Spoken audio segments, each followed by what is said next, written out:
gonna be doing the bubble chart.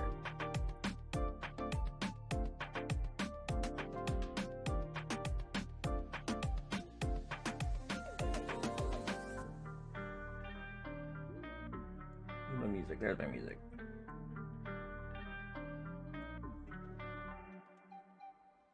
Oops. Move that over there.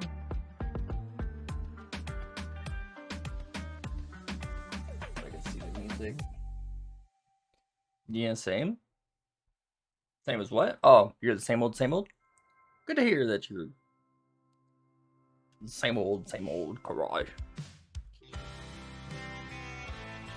Just started a work at home job. Hey, what do you do for it? If it's all right for me asking, that is.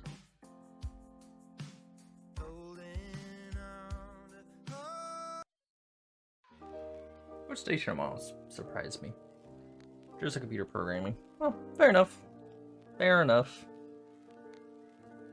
Am I on the right tool? Hey, I am.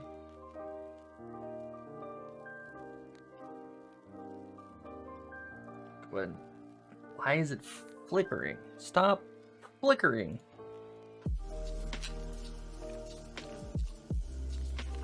Where's the text tool?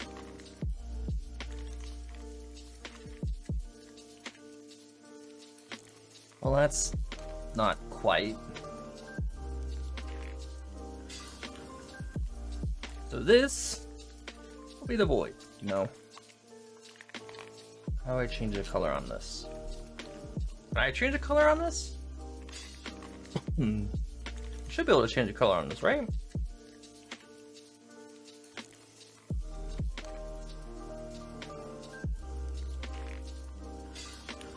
Too small.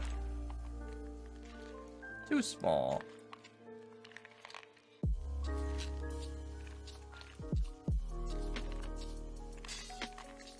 Too big. My chat is flickering and I don't like it.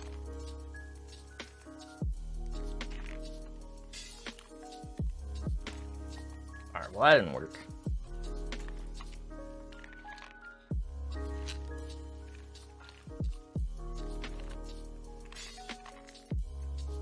Stop flickering! Oh my god.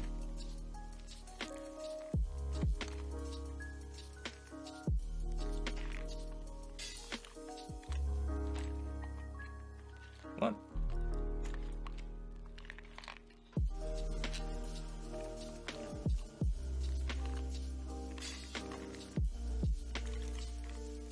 I'm not doing it for me. So, back to what I was talking about. So, gonna be setting up.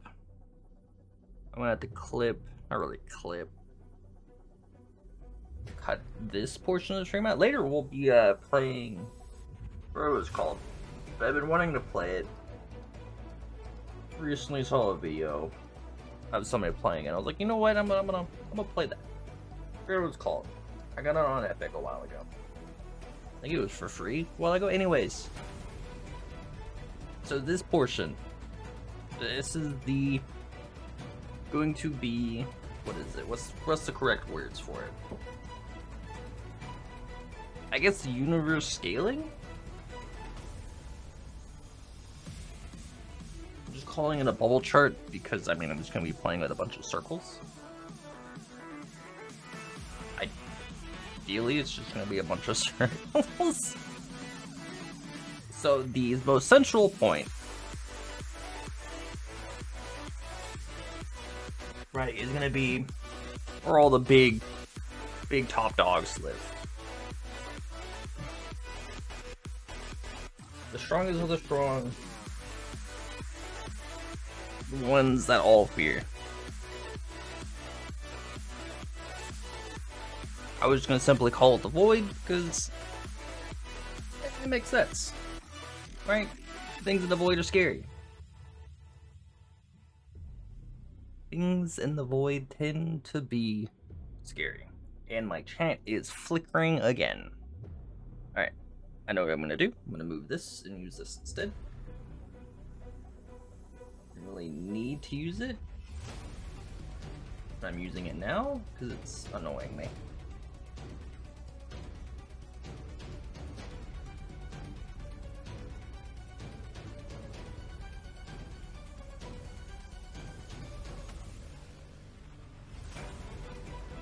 Oh, I need my stream deck.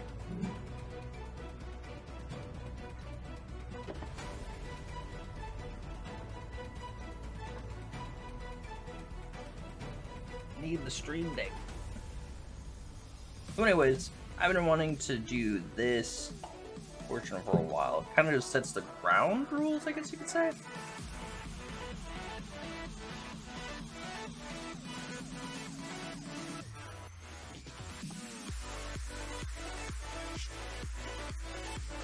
Alright, back to it. So we are... You get the void at the very center. Now everything, just to get it out of the way, everything is like the space, right? Space within the void is infinite and never expanding. Infinitely expanding. Going on. Right? Makes sense, makes sense.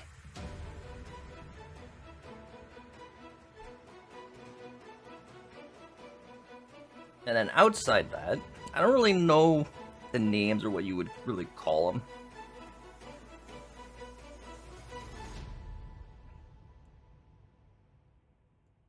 Don't really have names for these yet. The void, I mean, just the void. It's easy to say. I don't know if I will call it the void. To be honest, or we'll call it something else. I just don't know right now.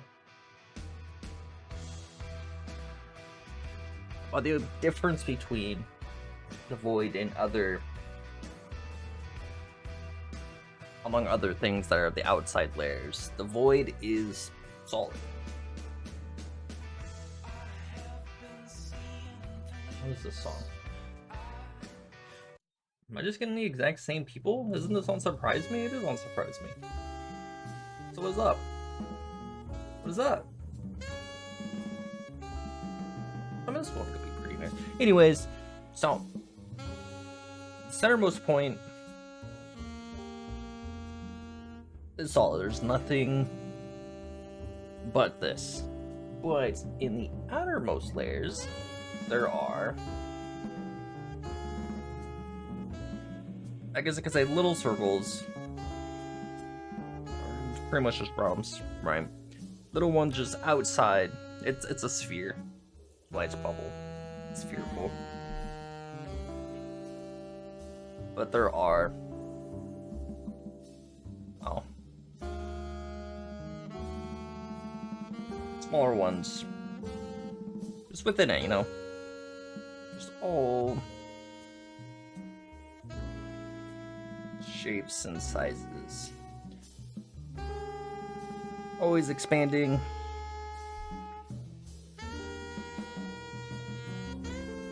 Okay, doing it like that's gonna take ages. Right, so just get the idea that within this layer there are other, I guess I could just call them realms.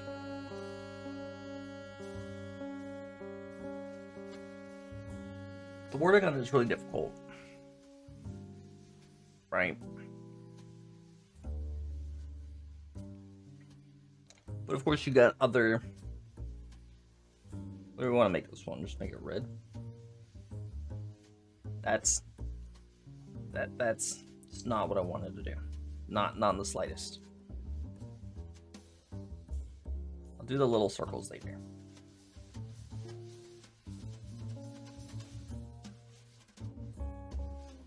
And when you go out, it's progressively getting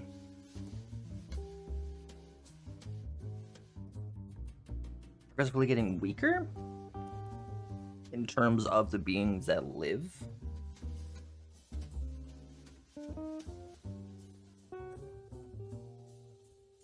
Still red. How annoying.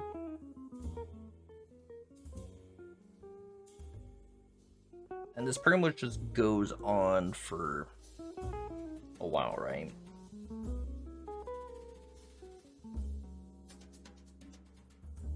Or what games have your interest peaked right now?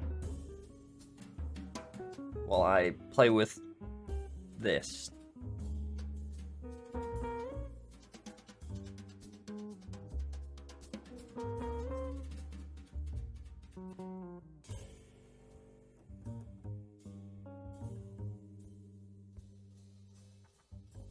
Any new games have caught your attention?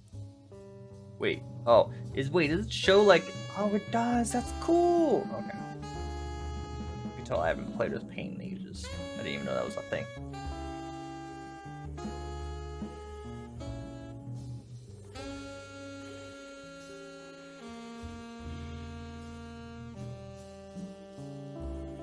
I don't want to make them too thick. I can actually put more and more circles. How'd it go again? I asked like anybody's gonna be able to answer. Rhetorical question. Center point. Then we got whatchamacallits. I still don't know the names. What I would call these. I don't have a name for them yet. That's why we're doing this. This one, no, why is it like this? Alright, the song's not doing it for me either.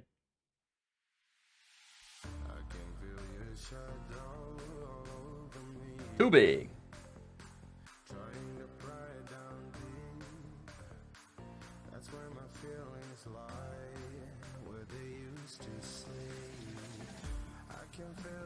At least I can adjust it after I make it, so that's nice. Oh, that was actually pretty good. Where's this one?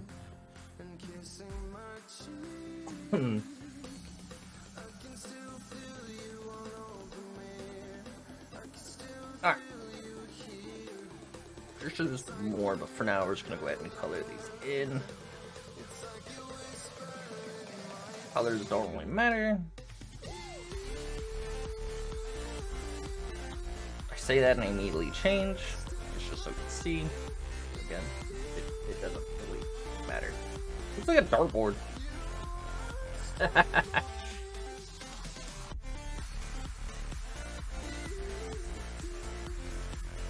It does.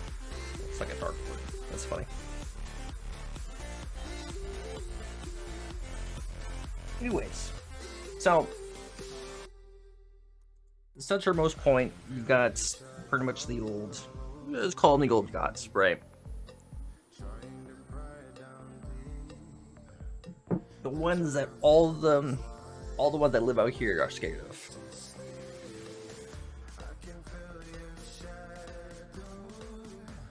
Nobody wants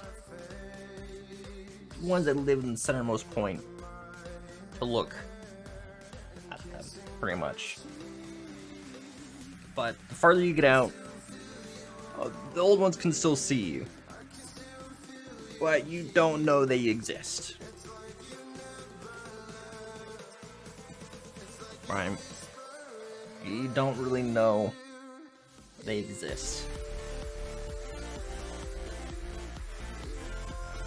Where's the circle tool? Now the point where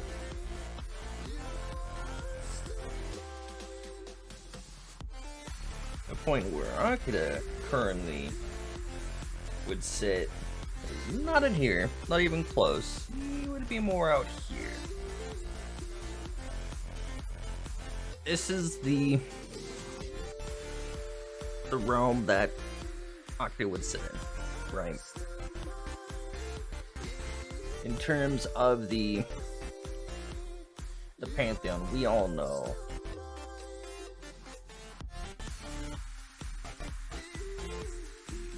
Pantheon we have would be here, you know, like the Zeus or those guys. They would be here. Gotta get another layer on.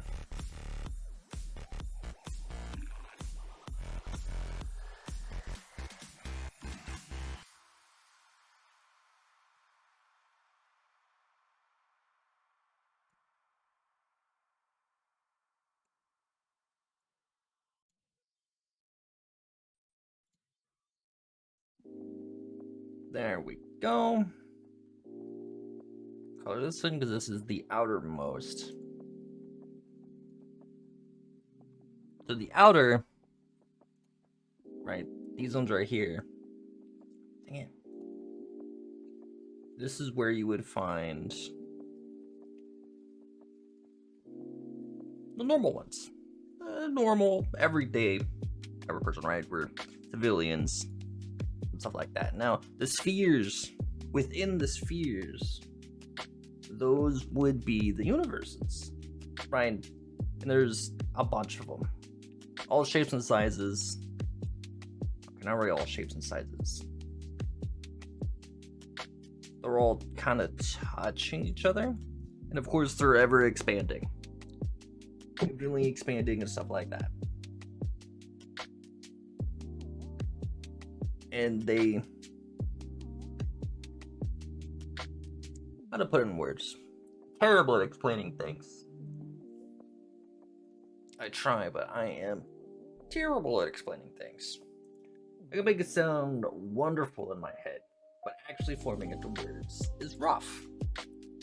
Struggle with it.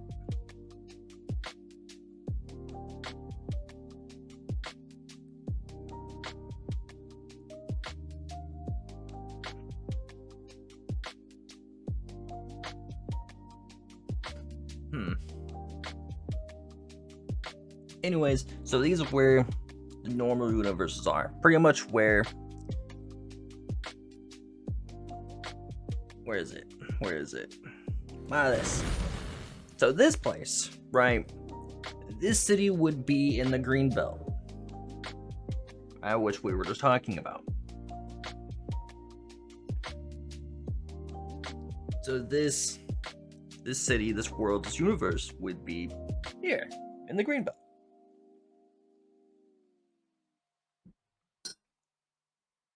Little coffee. Why they get more? Now, each time you go up, right, the beings get stronger. Well, they kind of have to be, right? To get from this point to this point.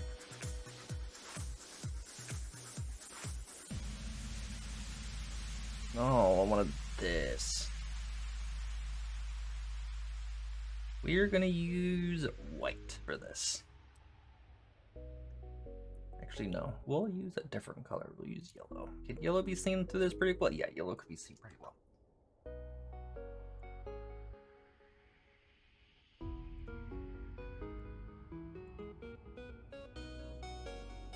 You can see the differences a little bit more. We'll just use white. It's fine. So anyways, so pretty much to get to this point, no, we're gonna use yellow. This point to this point, and of course you have, dang it.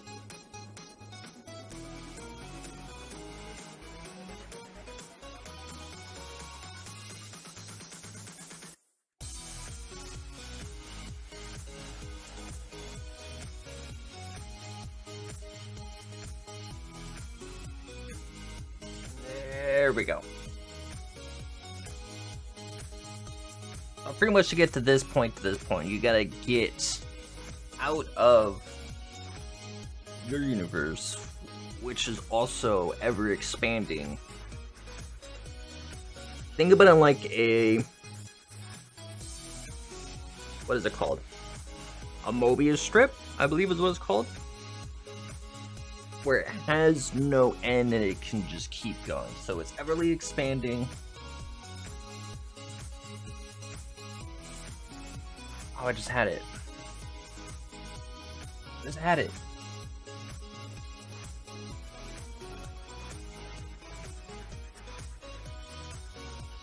Just had it. Whatever. So to get from this to this, you can, by all means, grow in enough strength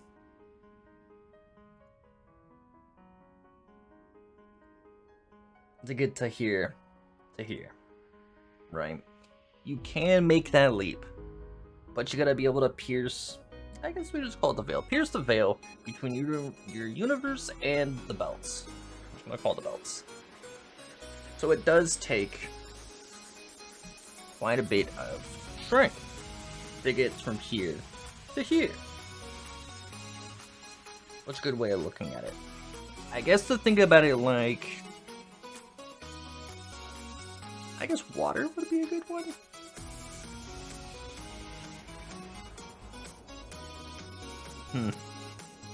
Think about it like a liquid. So the farther you go in, the thicker and harder it is gonna get through, right? Like if you're swimming in water, it's not that hard. But swimming in, say, I guess oil? It's just like you're swimming in oil. It'd be a little bit harder, right? I've ever swam in oil, and I don't ever plan to swim in oil, but hey, you would think it'd be a little bit harder, right? It'd also be a lot harder on the body and the will. Because think about, like, you also have the added pressure as well.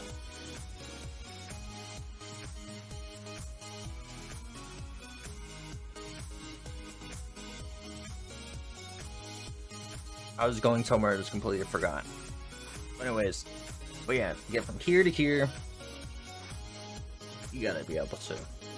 But you can also make the leap from this one to this one to this one to this one. You can go all the way into pretty much where the old guards are. Granted, that's gonna be very, very difficult, but it can be done. But you're also going to realize the closer you get to this, the more your presence is going to be known to the old ones. And if you get the eyes of the old ones, it's going to make your life a lot more difficult. Especially if you get to the inner two. You're going to be noticed. Right, you're going to get noticed. When you're in the most outermost parts, they may cast their gaze upon you, but not for very long.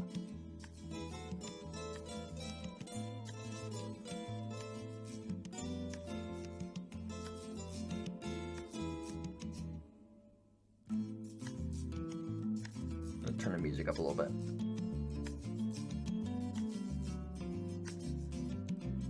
Where is...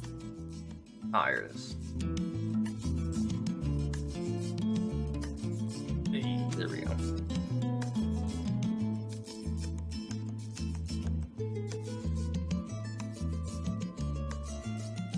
Anyways, so you can't make a leap from here to here, it's just going to take some time. And the closer you get, the more they're going to notice your presence.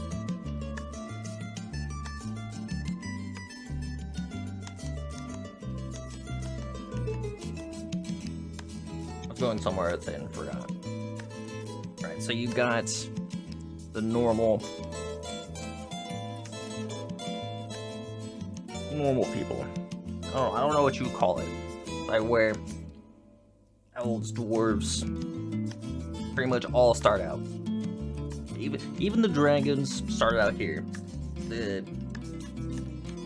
I can't really select it. The gods we know here. You know what? Hold on. I'm gonna open up Gimp. I think I need Gimp. I want to be able to move stuff around. Have different layers.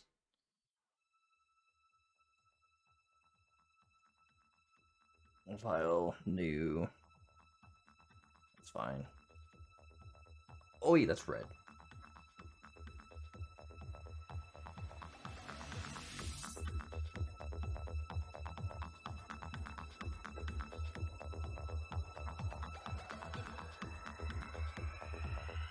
Much better.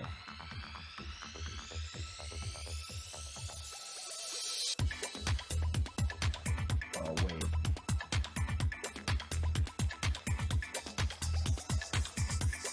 I forgot how to use skin. This is the select tool.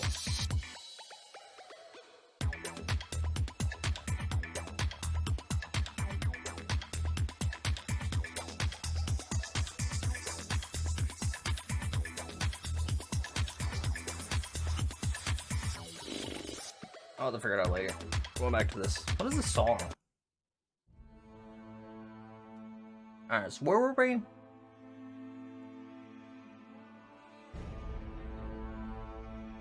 We got the normal ones. Right, so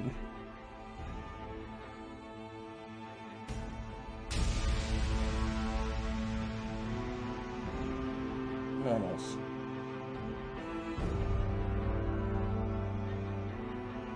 I don't really know. Haven't gotten that far just yet. The music's too loud now.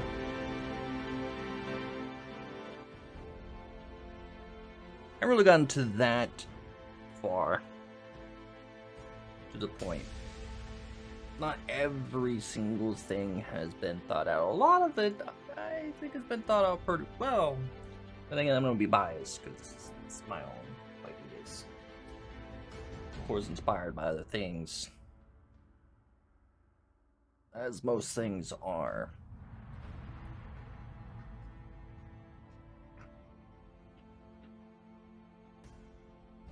There's my tool. Now it's too quiet. Next song. So anyways, we got AKEADA here. We got the other pantheons that we know here. Some of them do scale into here, but that's for a later topic.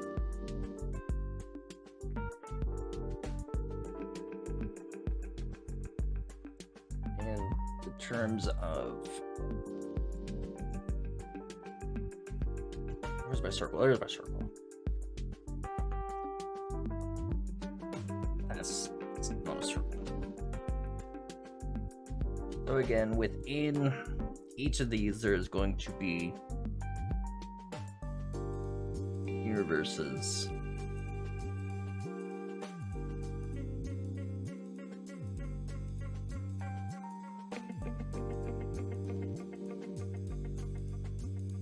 That goes all the way up to the point.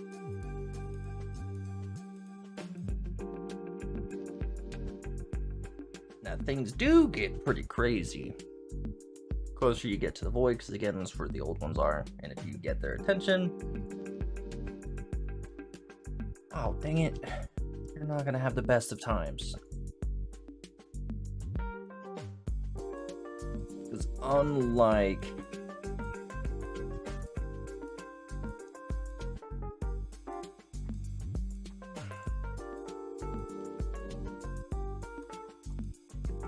dang it, I did it again. I must get this complete. There. Hey, it didn't change. Oh no, what is this?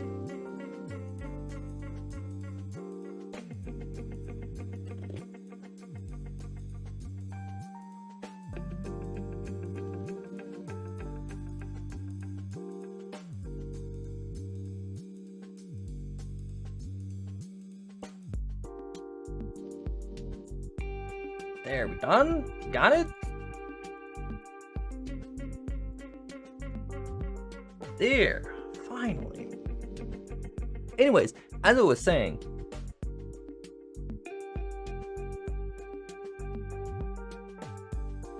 where's the line tool? So, to get to here, you can. And if you are here, you can get back.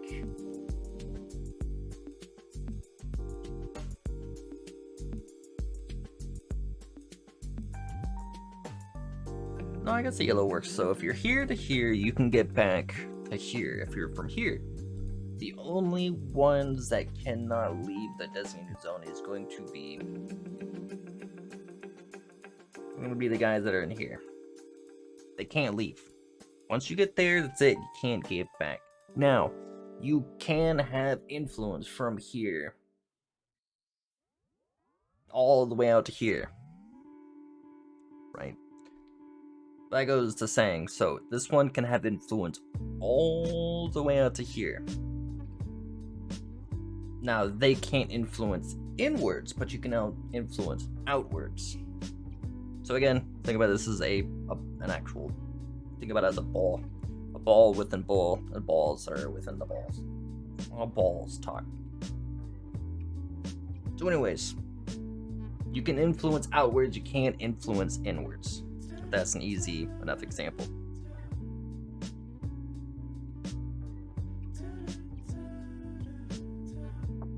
We need to get another cup of coffee. But yes, in each one of these is always expanding infinitely into itself as well. So you can just go straight and just go. Right? Doesn't make a whole lot of sense, I know. But again, think about it like a Mobius strip. You can always just keep going. And going. And going. And it takes a quite great deal of power to break through that to get to another section.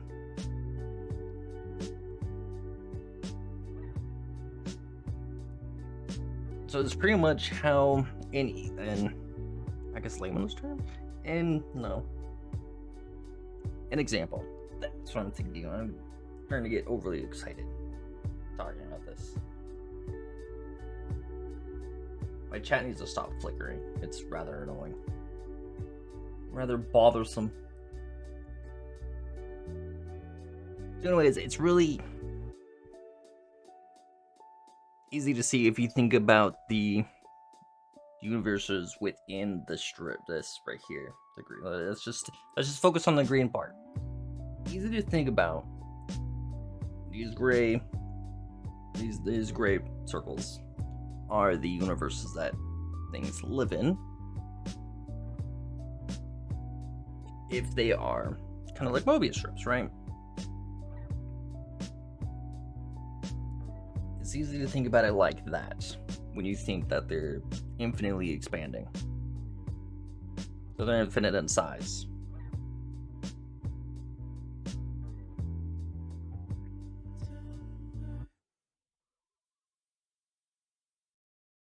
What else?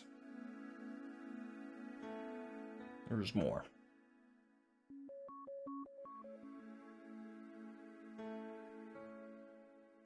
But yeah, it's easy to think about it like that. So again, the outermost layer. There was something here. I forget what it was, and it's bothering me. But I don't remember. Oh well. Doesn't matter. So there's always going to be living beings from here to here to here. All the way through. But the closer you get to the middle, the more secretive it's going to get. Right? They're pretty much the red zones. I just realized that I made them red. Red zones are going to be the most dangerous because then you're closer to the influence of the old ones, so their influence is going to be much, much greater. It wanes a bit, so think about it like a ripple. When they do something, it's going to ripple outwards. And usually speaking, they will influence all the way out to here.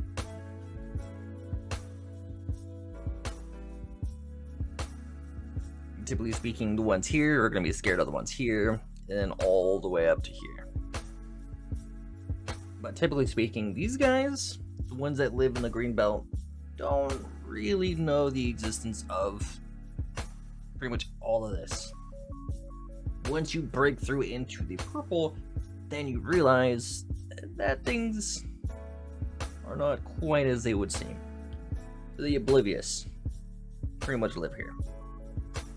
Ones that have not gained to that level, not achieved a level. That's what is the correct wording.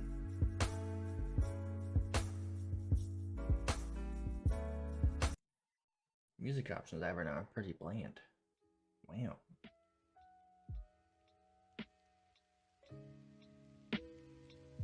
Anyways, that's pretty much a rough go. This will be added upon later. This is just a rough, I guess you can call it a rough draft of what the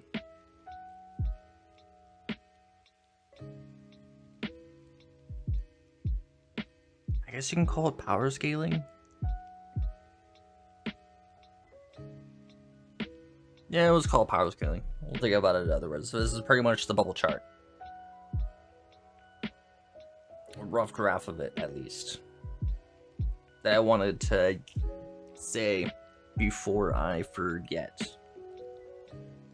Because I had something like this before, but I forgot on what it was. But I think this one's a lot easier to explain. Right? I think it's a lot easier. I think the last time it's kind of like a tree. And the leaves are the universes. Meh, I like this one more. I like this one a lot more. I'm gonna close GIMP. I don't need this open.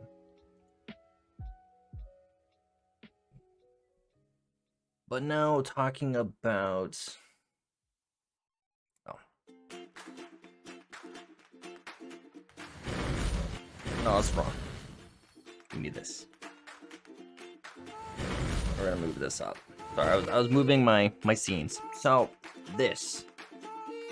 The city is in the green belt. What are these songs?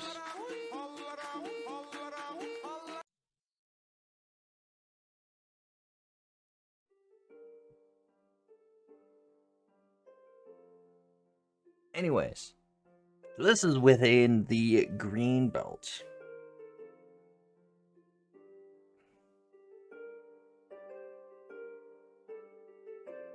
Welcome home. So this is within the green belt on which we just discussed. The point at which AKEADA.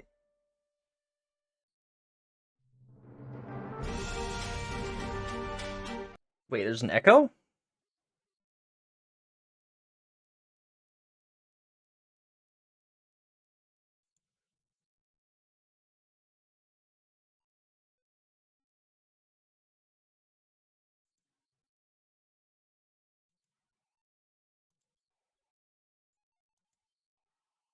Is there an echo? No. There's no echo. Thought there was an echo there for a minute.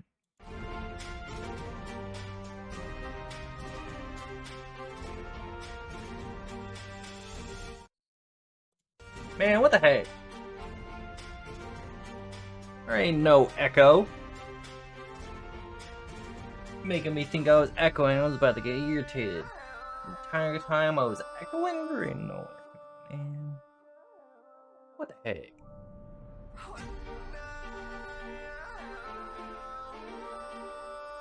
Anyways, so this resides in the green belt.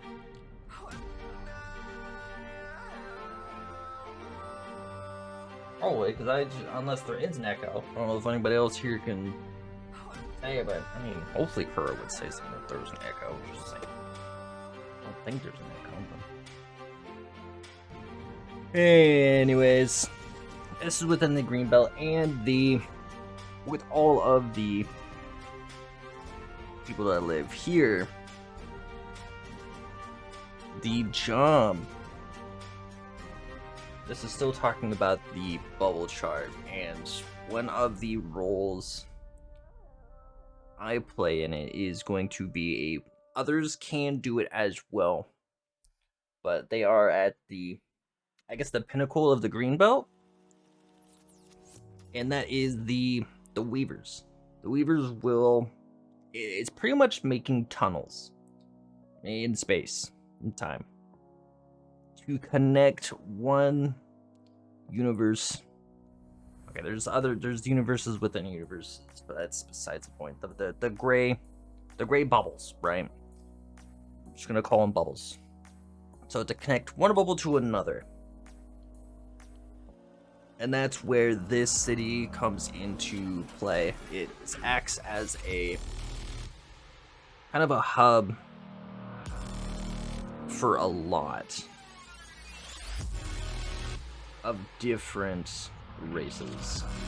A lot of sub-races within that race too. A lot of intermingling and stuff. There is technology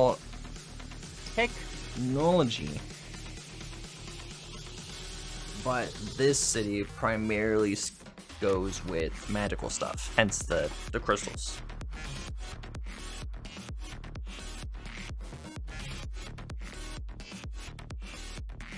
But anyways, the weavers, there's not too many weavers within at least this city. I'm saying there's more out there. But right here, there's not too many. But this is an adventuring city that can travel to other worlds to do jobs there, including here. We'll talk more about this world later. Right now, we're just kind of focusing on the bubble chart.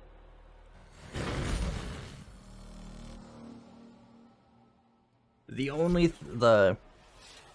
weavers, though, it's easy to connect one-to-one within the green belt, right? If you've already achieved up into the purple, the blue, so on and so forth, it's pretty easy to connect one to another in the green. But if you're in the purple, you can't really connect to within the purple, because that's it'd be pretty rough, right? Because if you can connect one to one in the purple, you'd ideally be able to break free and go into the blue. That makes sense. And of course, the farther in you go, the easier it is to be able to connect in the green or in the purple, blue, baby blue, orange, red. I mean, if you break free within the deep red, you'll get stuck within the void.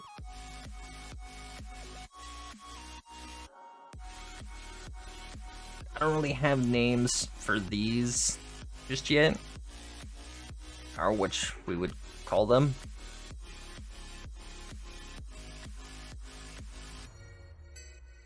I've said before about the universes within universes. The universe as we know it would be in a gray little bubble, but there can be multiple universes within one bubble. So think about like galaxies, right? If the universe is well, I guess the universe is the universe. I think I was thinking of it wrong. Never mind. I was wrong about that one. The universe is what it is. I was thinking of galaxies.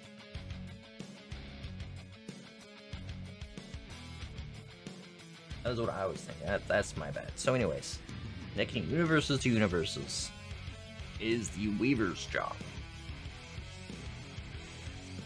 You can only achieve the Weaver once you break free, and you can reside in the purple belt.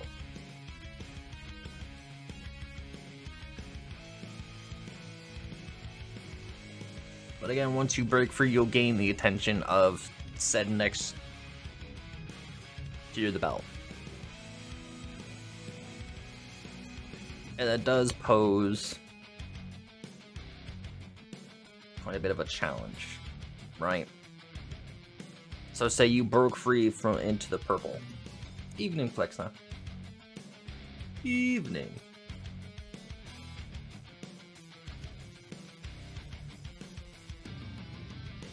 So there is a lot of fighting that does and can go on. It can be peaceful if you're lucky enough, but typically speaking, a lot of the ones that go past the green belt usually sees themselves as a god. Typically speaking, they are. they can achieve that title of a divinity. I'm gonna need a cup of coffee. Now, speaking of the godly powers, let's talk about influence before, like these ones to this one. Pretty much, once you get into the void, you can't get out. You want to get out, but you can't get out. You just can't. At least for now, you're pretty much stuck there. Think about it like being sealed away. Once you hit this point. But the thing is, when you're in, I guess, the deep red belt, you don't know. You just think it just keeps going, right? So once you get into the black, you realize that there is no past it. But it's already too late and you can't get back. The door's gone. Once you get to this point, there's just nothing. It's the void.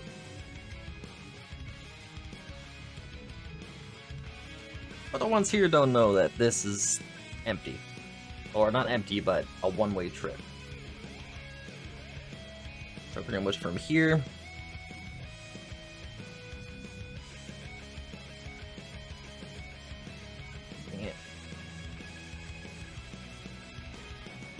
here to here is fine. You can go back and forth as much as you want. But let's make that yellow.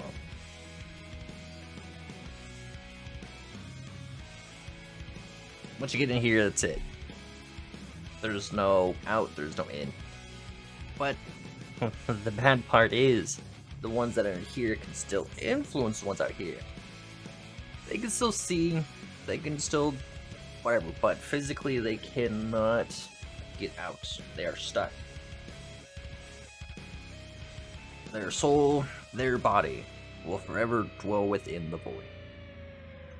Ones outside the void cannot see within the void, but the void will look back. That's pretty much when you look into the void looks back. But you cannot see within the void. The void will see you. And who knows what lives within it.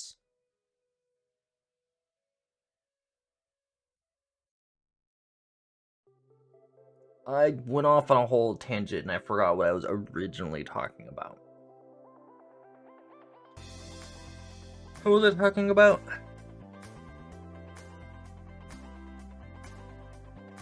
Oh, yes, divinity. So, divinity. Start with it, it's just an easy way to call it. Your godhood, right? Once you get past the green belt into the purple, you could ideally call yourself a god, if you so wish. Now, as for the gods, you can draw power from the green belt. Say, like, you get the green belt to worship you. That is one way of gaining power to achieve the next belt, right? Being worshipped by one universe or two universe. That is also one way you can get out of the green belt to the purple belt, is if you can convince enough to worship you, multiple planets, life forms, I guess you can say, to grant you enough power, enough belief. It's pretty much harvesting, right? Messed up way of thinking about it, but using their belief, harvesting their power that they can use themselves to get to the purple belt, but you take it for yourself to get to the purple belt. That is one way to go about it. The other way, we're trying to say, you can use it for yourself, pretty much getting yourself strong enough to just pierce by yourself to this point. And you can do it again to this point, but you're gonna have to get a lot harder. It's harder to do it solo than it is to get others pretty much to do it for you, right? The more they believe, the stronger you become. But that also comes with the fact that if another one that is trying to achieve godhood wants to do that route too, they can take your followers for themselves, weakening you by increasing their strength. And that's pretty much a whole thing that can go on for just decades. But a lot of the inner circles go that route because it's just an easy way to gain power through belief. And as the religion taught, it's pretty much religious, right? Religions, in a nutshell. Getting them to worship you as their god. Where is it? It's in chat. Now, my city here, we're gonna have to get into that whole religious thing. Because I may live here, but other gods also want to gain influence into this universe as well. Now, the Pantheon we all know don't really like me. Or I guess I could say AKEADA.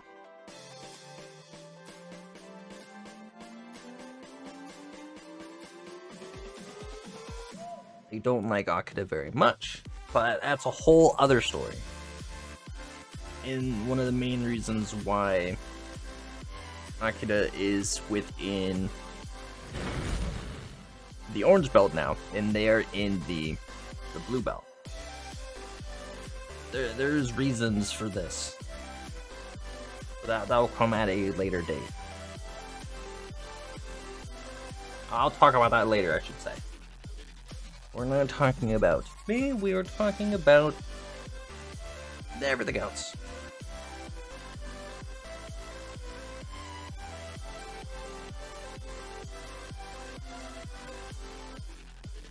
Anyways, as it stands now, the religious side in this city is kind of lacking. Right? Not a lot of gods know of this place, and AKEADA is not worshipped here. Right? This is his city, but he's not worshipped as a god. He's not really seen as a god himself. But that's just mainly, like, spoiler. He does not like gods. Again, from the blue belt to orange belt, he doesn't like them at all.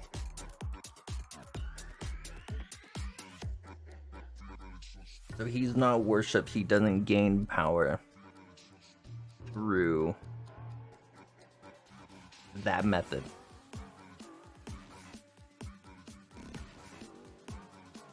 All that AKEADA is, he's gained through himself.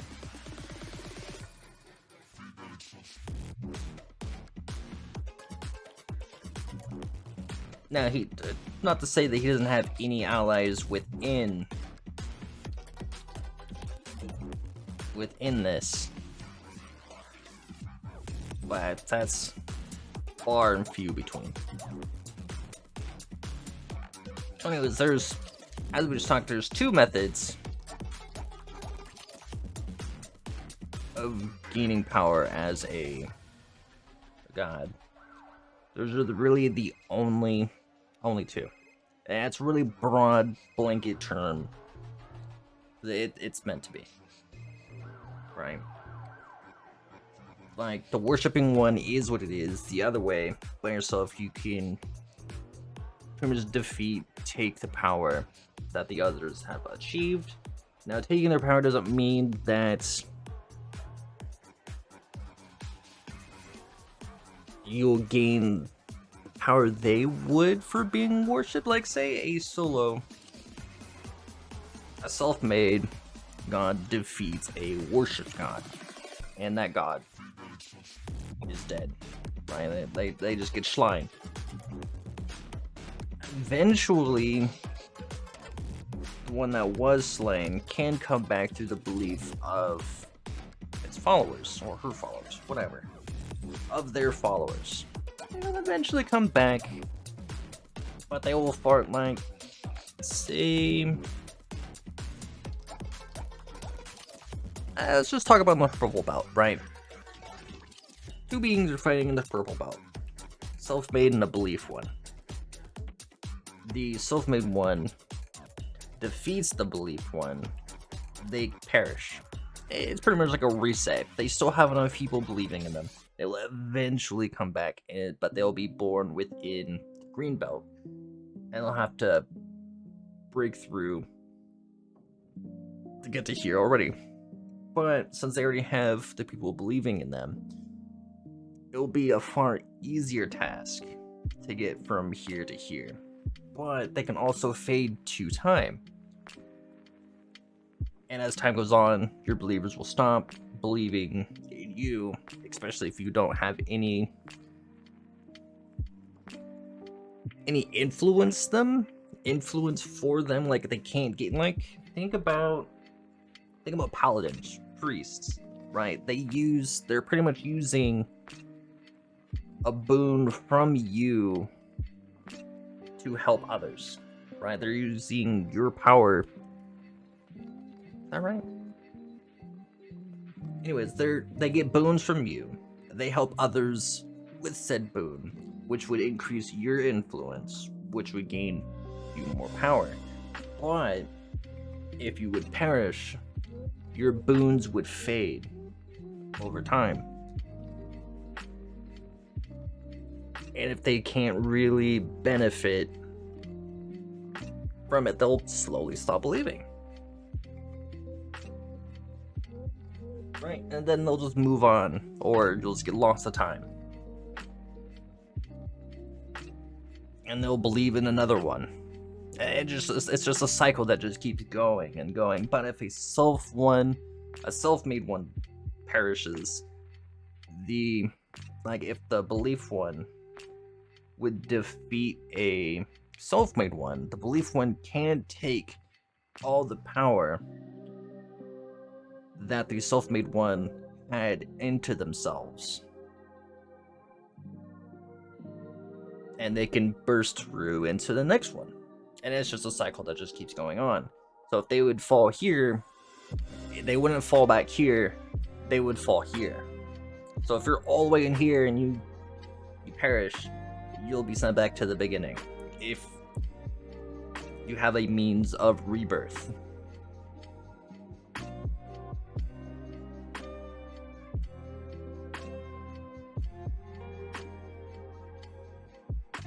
Well, it's not to say that the ones that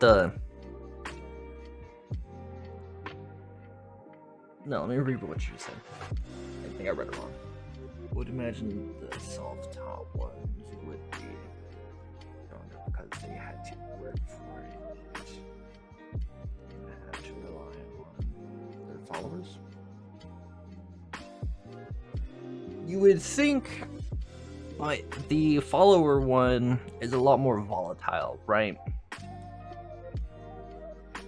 Like, you can get surges of power out of nowhere. Like, say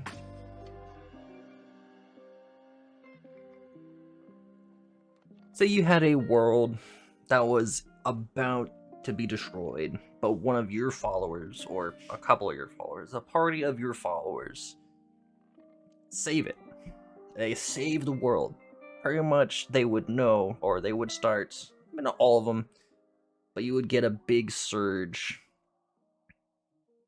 of power due to your followers, right?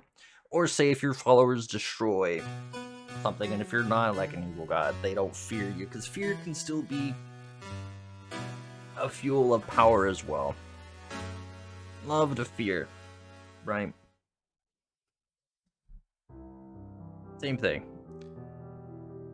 You can be like a follower one could be both too. They fear you to give you power, they love you to give you power. One of the pretty much they're thinking of you you'll gain the power. Think about like that's not what you were saying. You would think that a belief one would be weaker, which they can be, but they can also be stronger, right? The self-taught ones are more of just an up, a straight. Do I have that? Yeah, I do. It's pretty much just a straight shot. Depending on your growth, though, it could be like here or here. But a belief one tends to be more rigid. And sometimes it'll decline, like a steep decline, or it'll just shoot. So it really just depends on the individual.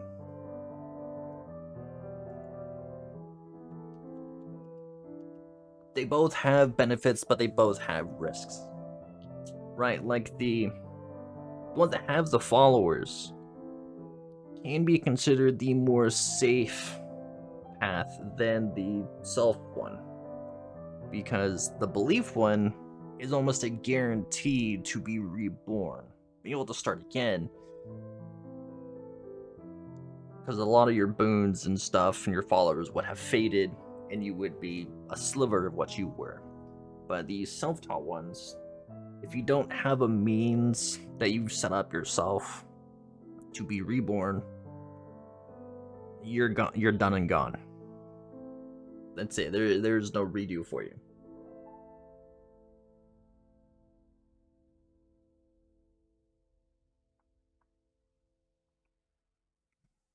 All depends on the individual.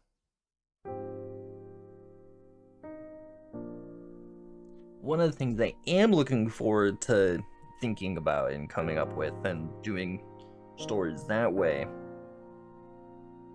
is that whole concept within this city.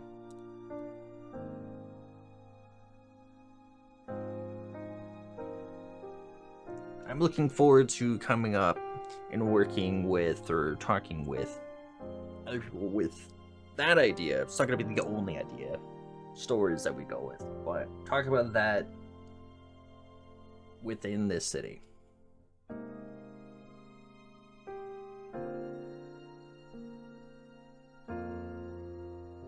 Simply because if, I guess, like an enemy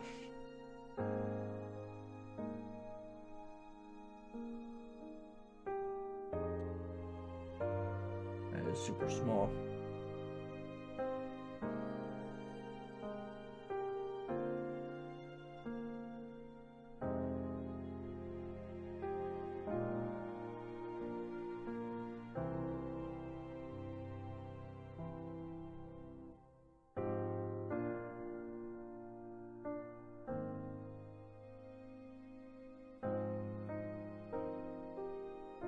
I mean, if you're in the void and you die within the void, you're gonna be within the void.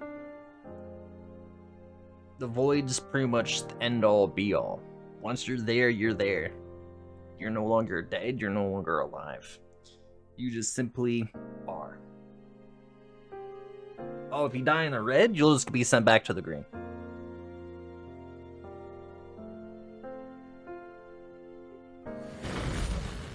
That's pretty much what I was talking about before this one. These ones is all a two-way street, right? You can get to green to red and red to green. No. What the void is the void. You're there, you're there. You can never leave. You can see and interact with stuff outside, but physically and your soul are permanently there. That's not to say that the ones within the void want to get out of the void. Because I mean, you're pretty much stuck, right? Think about people that are in a coma, right? That can not no. I don't know if you won't come back and still here. Think about like being sleep paralyzed. That's a better one, right? Where you can see you can hear, minus the interaction part, you can see and hear stuff around you, but you can't physically touch it.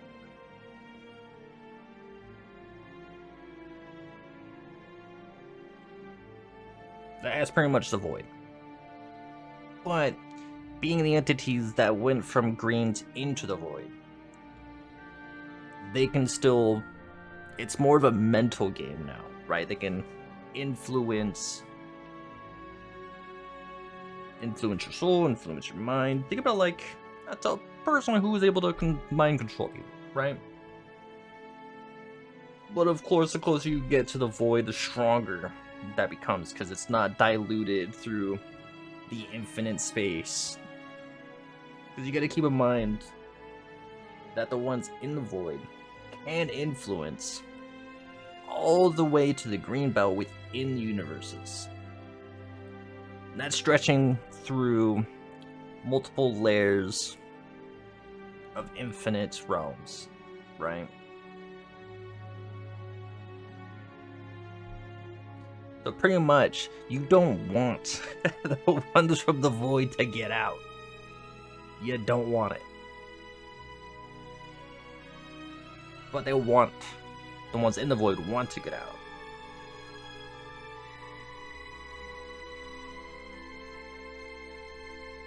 I guess you could say, think about it like a star. Like this whole thing is a star.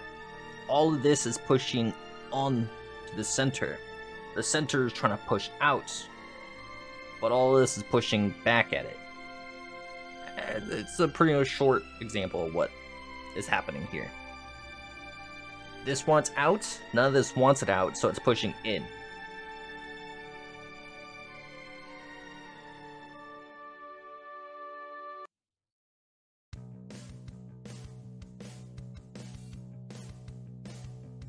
But they are strong enough to influence all the way out to the green belt. So they are still gaining believers and still gaining power.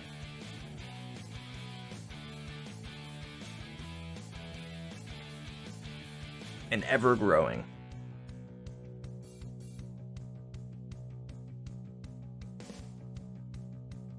But back to the whole respawn point. Yeah, if you're a self, like, you're not relying on the power of beliefs, because no matter what, usually speaking, even if you're a self, throughout your journey from here to, I don't know, here, if this is where you want to get, or up to here. Anyways, from the green belts to the red belts, your actions will inevitably get some people to believe in you. So even though you're a solo god, let's just say that, you're solo, you're still gonna gain followers. It's just not gonna be at the which that are prioritizing. Are you talking about a game? No. We're talking about this. We're talking about my world. My universe, IP, whatever you want to call it. This is the world that I have built over the years.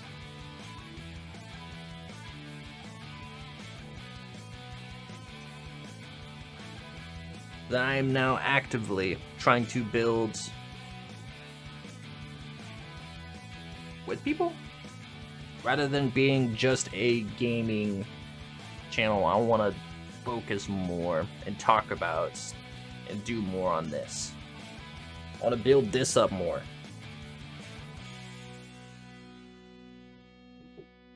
Now, that's not to say if I don't miraculously somehow make this into a book, a comic, a game, or anything like that, that would be phenomenal. But I do not have that in the works nor the plan. If that happens, fantastic. If it doesn't, that's fine. Because as of right now, I just want to build upon the IP that is AKEADA. And we'll call it IP. I didn't really think about it like that until now. Thank you, Plaxna. See, you helped already. That's why I want to do this. I didn't think about it like an IP for now, but now I am. But I've also thought about this can be set up to be a board game, right? Because I would go out, when I was younger, I would go out and play in the backyard. I would be a lone LARPer, right? I'd be reenacting all of this, just playing alone. Countless of hours, weeks on end. I would go out when the sun rises to the sun sets, and I would also play in the dark because we had big lights, and I would just go out there during the rain or anything like that. It was a blast. I had so much fun. I would be playing with the pipes people use for sprinklers, PVC pipes, I believe. I'd make weapons and stuff like that. It was fun. I tried to get people to go out there and play with me like that. It was fun. Granted, not very many people wanted to play. I usually still did it alone. Once in a great while, I'll actually con somebody to go out there and play with me, but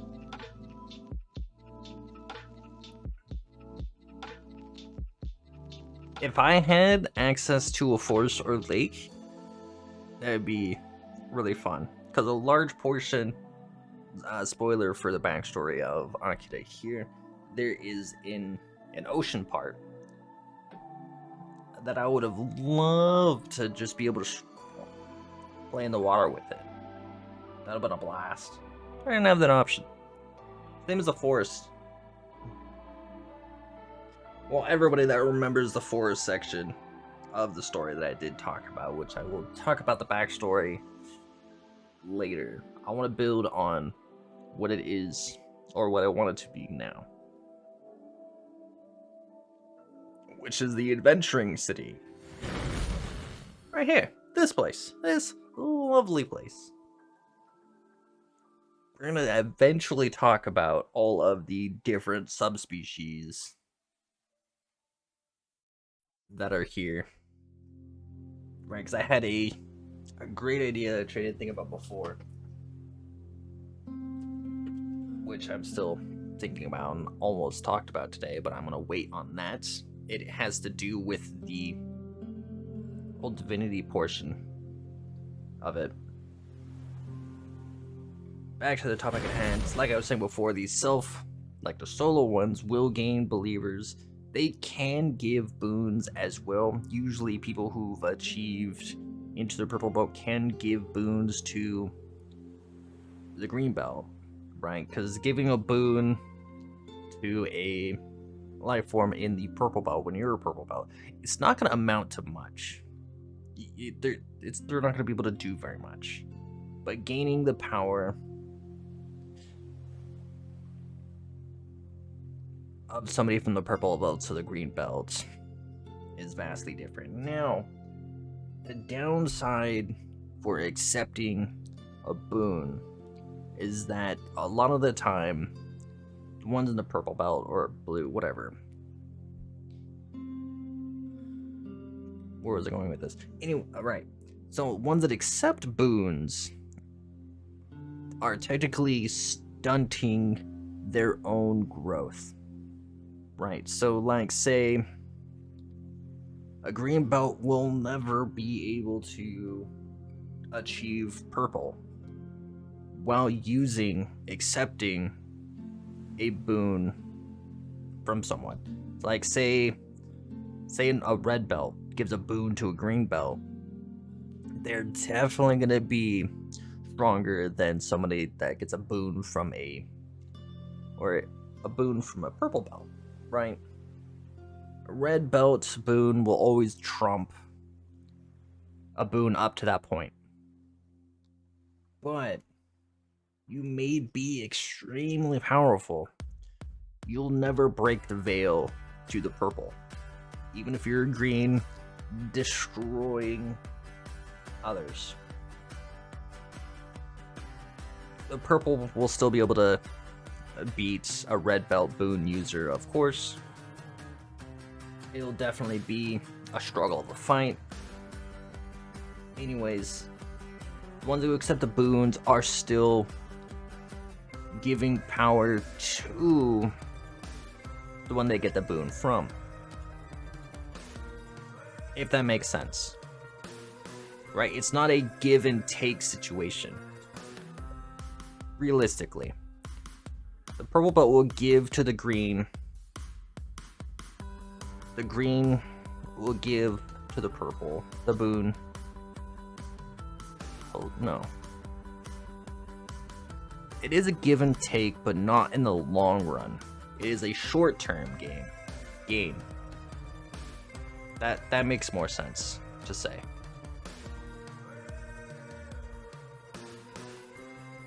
Right?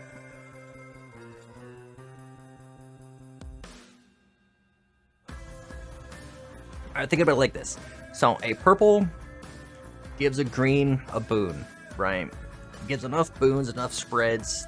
All those boon users won't be able to push. They'll want to push once they know they'll want to push to purple, but they'll never be able to break the veil.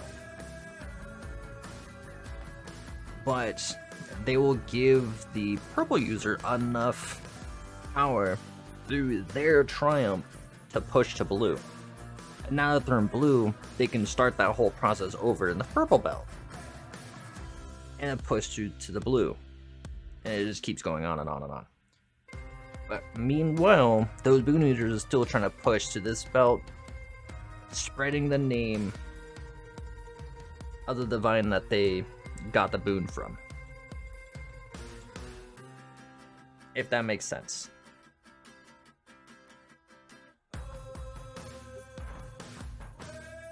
Lex, I hope you're doing well, enjoying yourself. And so just to say again, oops.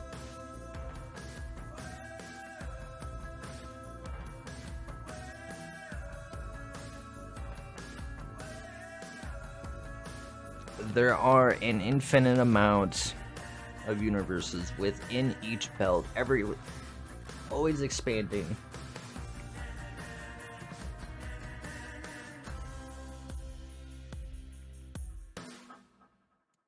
Oh, why is it white? Oh, whatever. So they're always expanding. Now, the universes themselves, of course, are expanding. Think about it like a Mobius strip. But I don't know what you would call this actual part. This is also expanding. Right? So you can have... This part is always expanding as well. But, again, why I'm calling it a bubble chart is because, usually speaking, there's just going to be universes touching each other.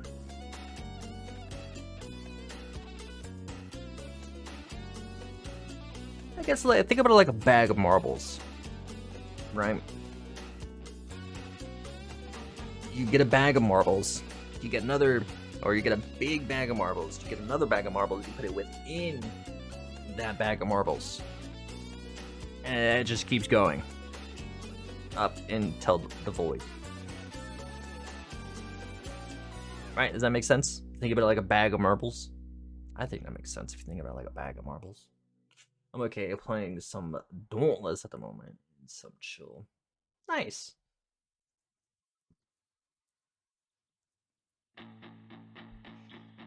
They're having a good old time.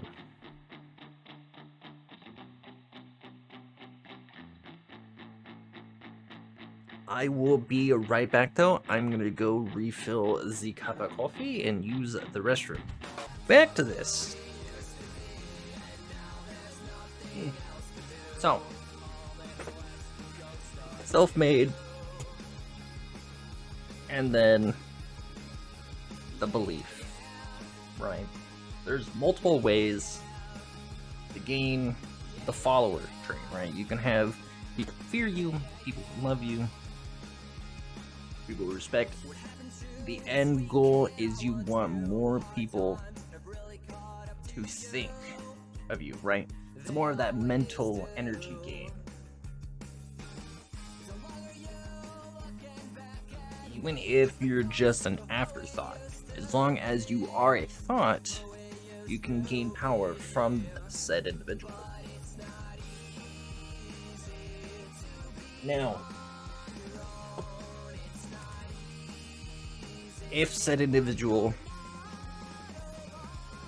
has two beliefs, right?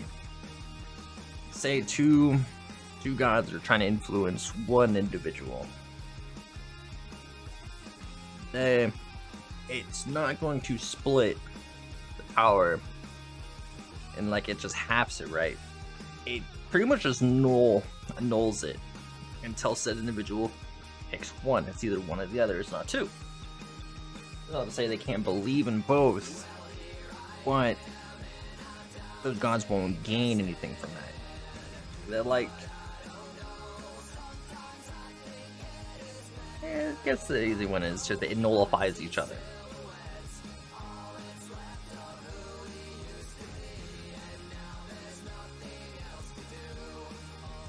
Which is one of the inherent dangers of going down that path rather than expanding upon your own power primarily.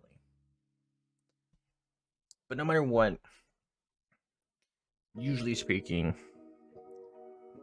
the belief ones may prioritize the belief system over, I guess it's more of an outer and inner, right? The believers would be the outer force, and then the self-taught ones would be the inner force.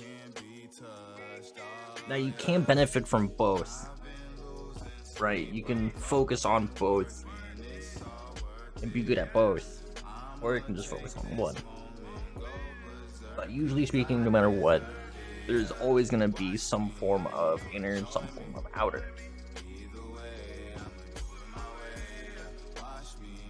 Usually speaking, using AKEADA as an example, primarily focused on inner power. And as it stands now in the terms of this city,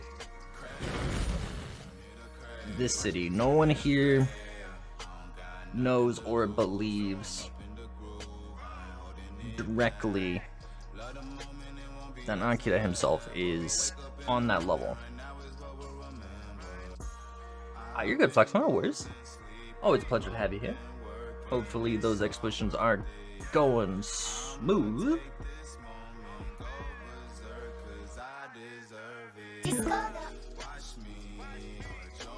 Are going smoothly on Discord.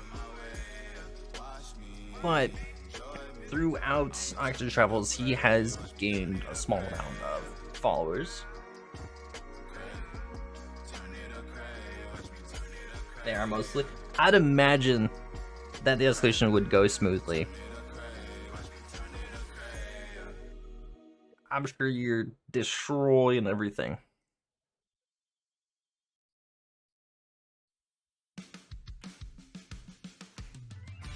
So I didn't really plan on talking about, but it's still in the ballpark of what we're talking about now. In this city, I guess before I go into that, I don't like country. Stop with the country. Get out of here. No more country.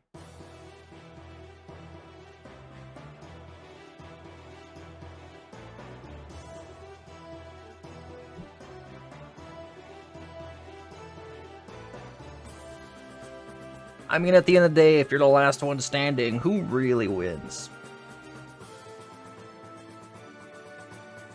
At least that's how I always thought about it when playing with people on Dauntless. While they're getting smacked around, I'm still standing, laughing, like, just don't get hit. You can't do damage if you land on the ground.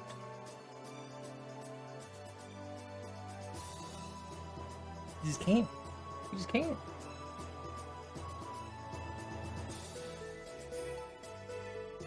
Oh, right. As I was saying, so holy grounds, right? Same. Okay, so they're just saying AKEADA from now on. I'm just gonna keep saying I, because I'm playing. Well, I have the character as me as the character. Anyways, say I would travel because I would be able to tunnel from one place to another, no matter how really far it is within the green belts, purple belts. Well, the power wanes depending on the belts, of course. I pretty much have free reign on the green. Period. I can go from here all the way to the other side, connect the two. Anyways, holy ground. Holy ground would harm me. Say another god blessed the grounds. It's like a chapel, right? I wouldn't really be able to enter said chapel without taking damage.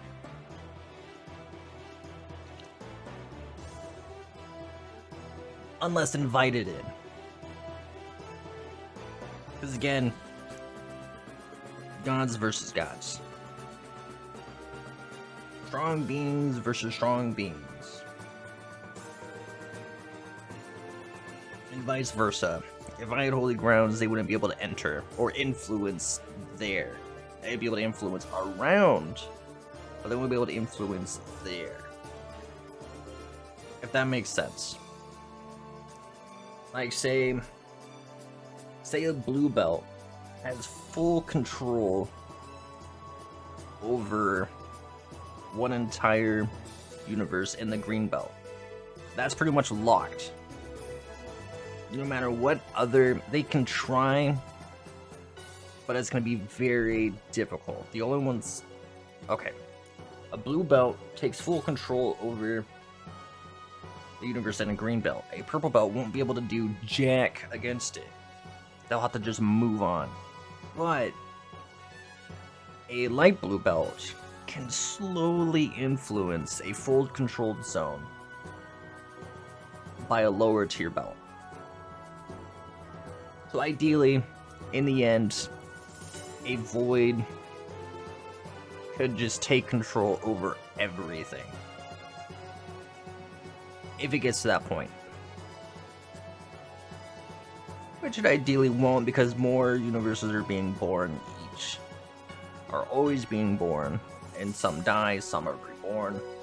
So on and so forth. So again, say purple has full control over a green. That one, the universe for some reason is gone. Right? They lose everything from that one. So that's another one of the inherent issues with going a full outer route. An outer force route. Because it can spike. Universes comes and goes.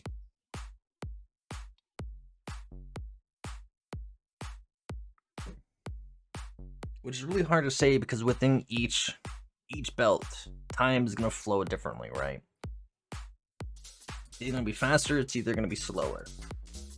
Each universe has its own set of rules that is determined when it is born.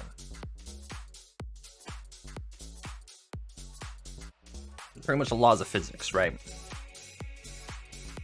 Some are going to be different than others.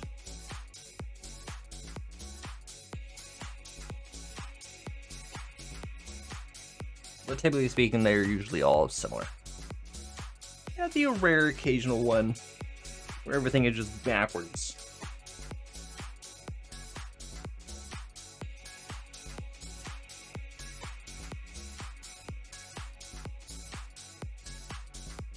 But yeah. Now, on terms of, but I know I'm bouncing all over the place. I'm sorry.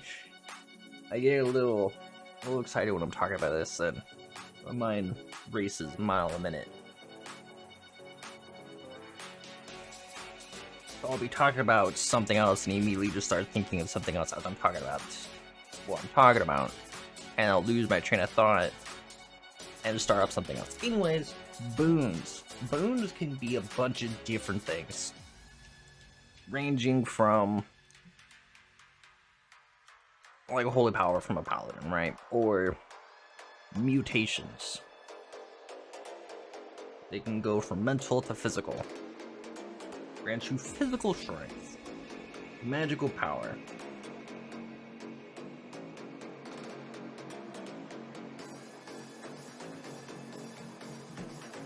Now, the one thing I have not talked about was kind of like reality manipulation. That does exist within this IP. But the problem with that is ones that can warp the green belt's reality won't be able to warp purple's reality. Of course, purple can warp the green's reality, depending if that's one of the things you have. But also speaking, there's people who can nullify said reality warps. It's just all depending on the individual again.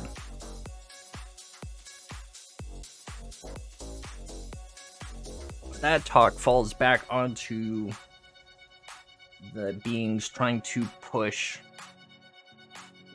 through the belts. Right, that just falls back onto the belt push. Now, one of the reasons why I like this idea so much more than the original that I had, that I no longer really remember, I kind of remember it now, is the whole tree and leaf thing, for an example. But this way, I like it more because it can lead to a lot more. A lot more situations, right?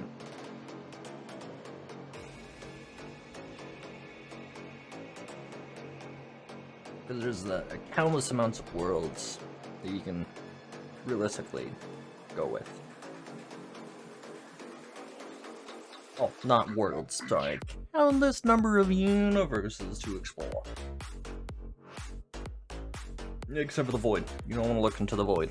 You don't want what's in it to look back. You don't want it. You don't want it. That's a scary thought. Typically speaking, again, green belt is oblivious to the purple and all that's within, but a purple belt doesn't want, you want to avoid it as much as possible for a blue belt to look at you. You don't really want that, because a blue belt can still, like if you're an inner force user, a blue belt can still take your force into them to gain power.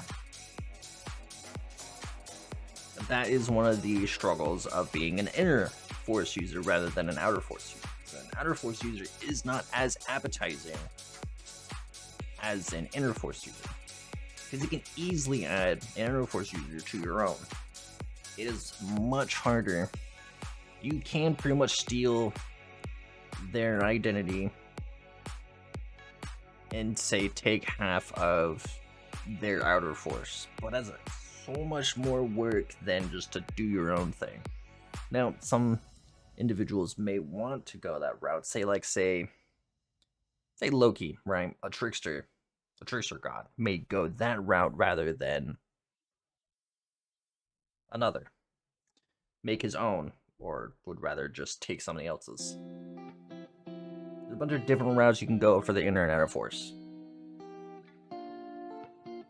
I talked a bunch about the outer force.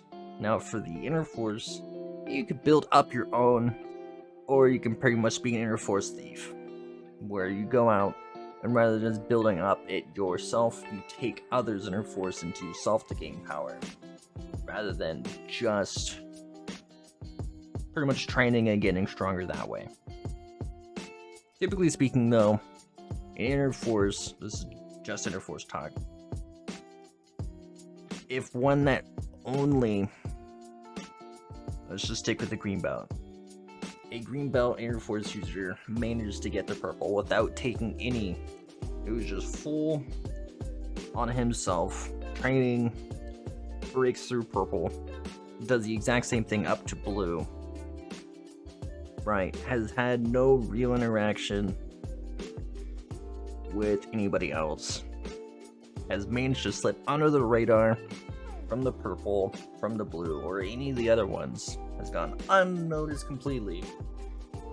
But finally runs into somebody, defeats them, that has stolen others in your forces, will still gain the power from that divine being, divinity, whatever, that god, into themselves. It's not really a choice, right? If you defeat them, you're gonna gain from them. So they would be inherently a thief.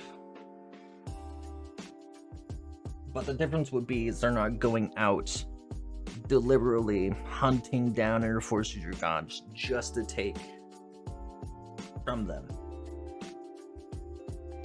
Right, it's on the rare occasion that a blue or a purple beats a blue. It can happen. Typically speaking, though, you're not going to beat 2 belts above yourself. Maybe 1. It's pushing it, but maybe 1. But it can happen. It all depends on the situation.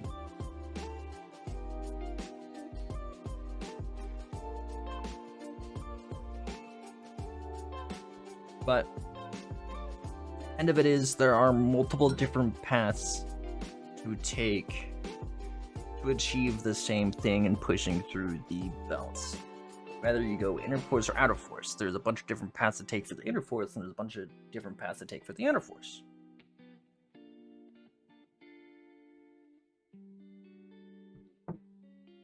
Or you can go for both.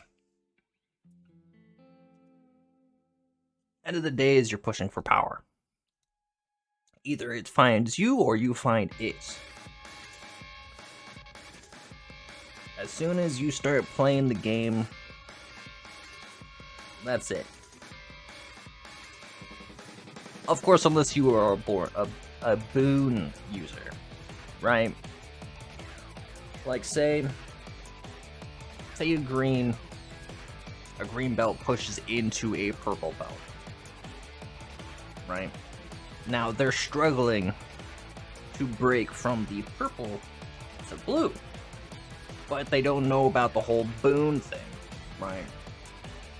That's like, how you gonna know? Nobody's gonna really tell you. It's just things you gotta find out on your own. But a purple user is trying to push to blue. A light blue sees a purple trying to push to blue, or even a blue sees a purple trying to push their belt, right? If said purple user accepts a boon, either being tricked or not really forced, because you can't really be forced to accept a boon. I guess you can, but you still have the choice of accepting or not accepting. You'll just have to accept the consequences of not accepting a forced boon. Anyways, it's a different talk. Now, if they accept said boon, they won't be able to push past this belt. They can get rid of the boon, it will just take a stronger force to remove said boon. You can renounce, but it's going to be a lot harder. Because even if you renounce the god, you're still going to be thinking of them, and if you start thinking of them still, the boon is still going to persist. Right, but if you never accept the boon, you still think of them. There's no linking you to them. Right? It's like once you accept the boon, you're linked. It's hard to cut said link to them. Even if you renounce their name and stuff like that, you're still going to be linked. Granted, you may not be able to give them any power, but you're going to be stuck.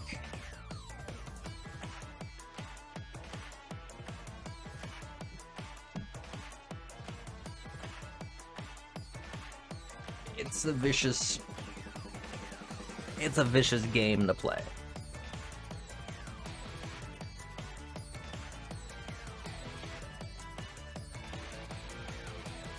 Definitely so.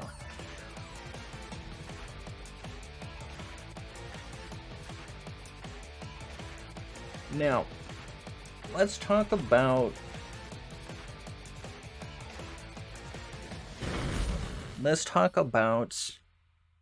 one of the boons from me right now. So, in this city, there's a bunch of different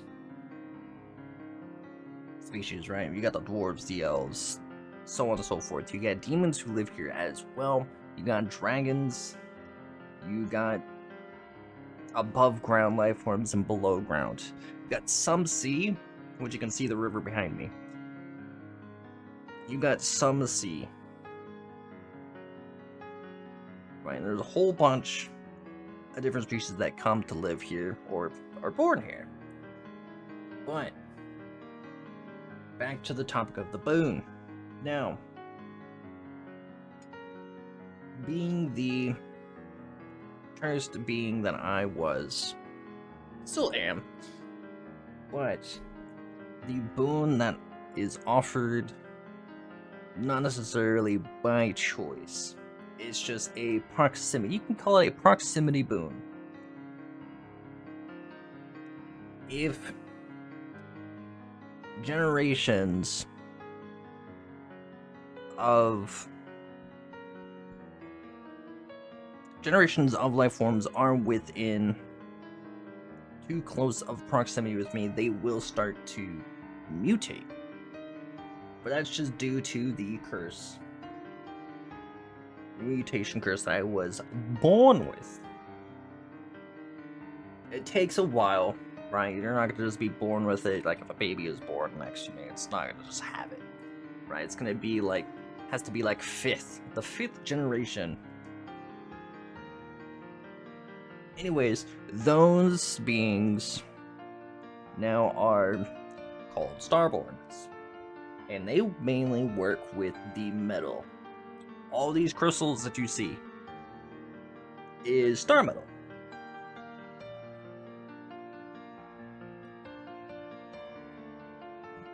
Unfortunately, the curse isn't going to go away anytime soon. That's why I live here in the camp. Not close to anybody. And live on my own. The dwarves, though. The dwarves love it. They like working with metal. So they like my star metal. So we got the Starborn dwarves. Our Starborn elves. Dragons. And among other things, but you'll primarily see Starborn dwarves.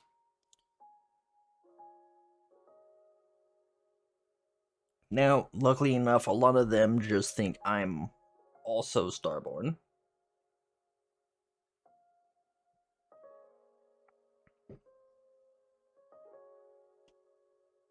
Each Starborn has their own unique thing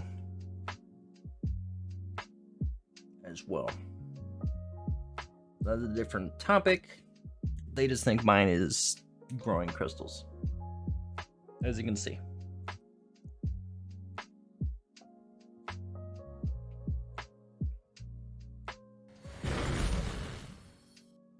Back to this.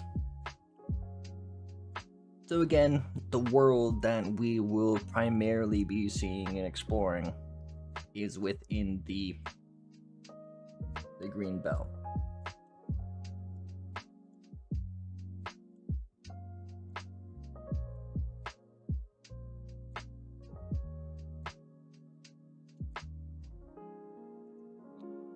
Make this here. Okay, boom. There we go. Let's just say this is us. So this is the main place that we will be. Primarily exploring. For now. We'll explore the other belts later, like in the purples, blues. Can't really explore the red because AKEADA is just in the orange belt.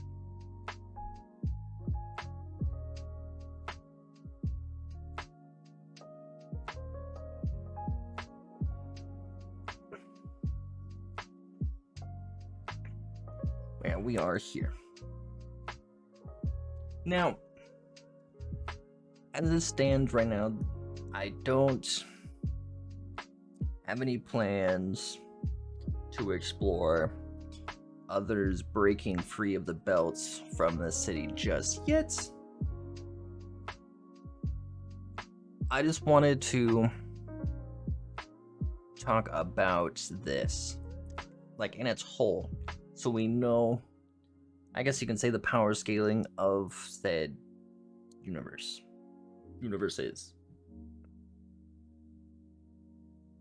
and some other creatures, and how strong they can get, right? So,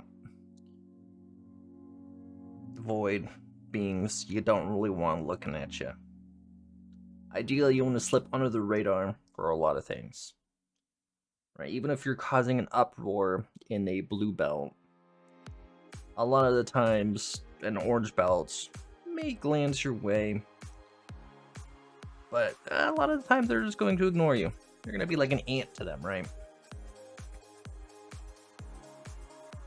Like, they won't even really care you exist until you start getting to their level. Then they may notice you.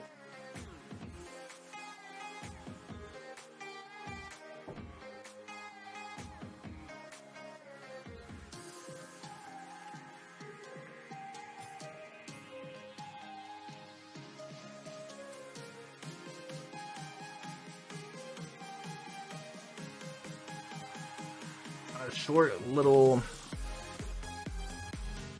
spoiler moment for those who cares a little bit about the backstory of AKEADA. So this here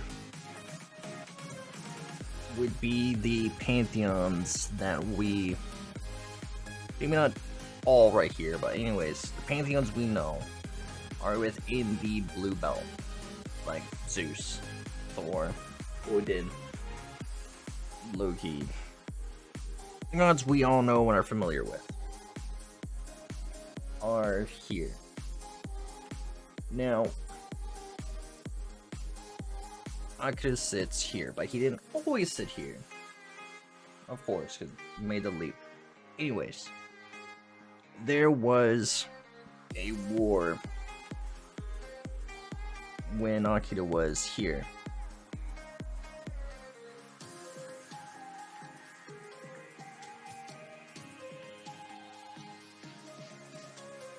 So when AKEADA was here, they didn't like AKEADA. They didn't like me. There was a huge battle, and at the end of the battle, AKEADA ended here. Without said battle, it would have taken much longer for it to make this leap. But as soon as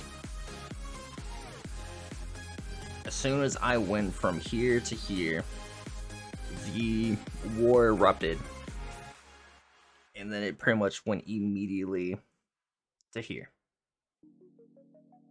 So it's almost skipping this entire belt to get to here.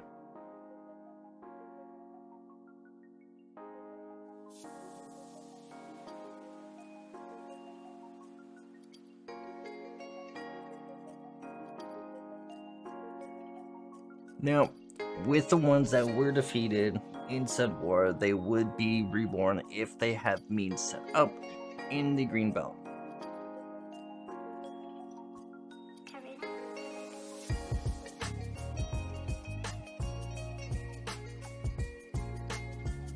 And if you think about it,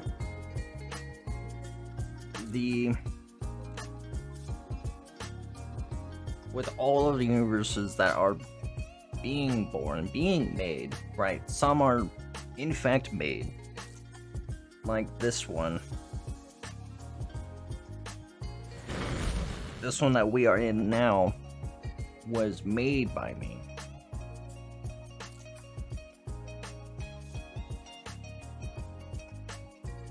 Now, not all ones will make, right?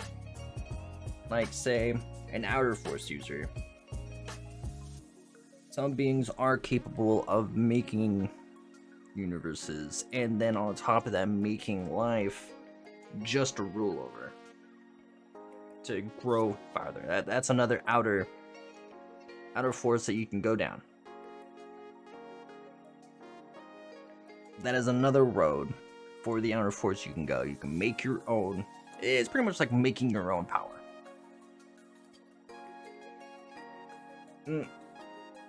Making your own battery would be more like it.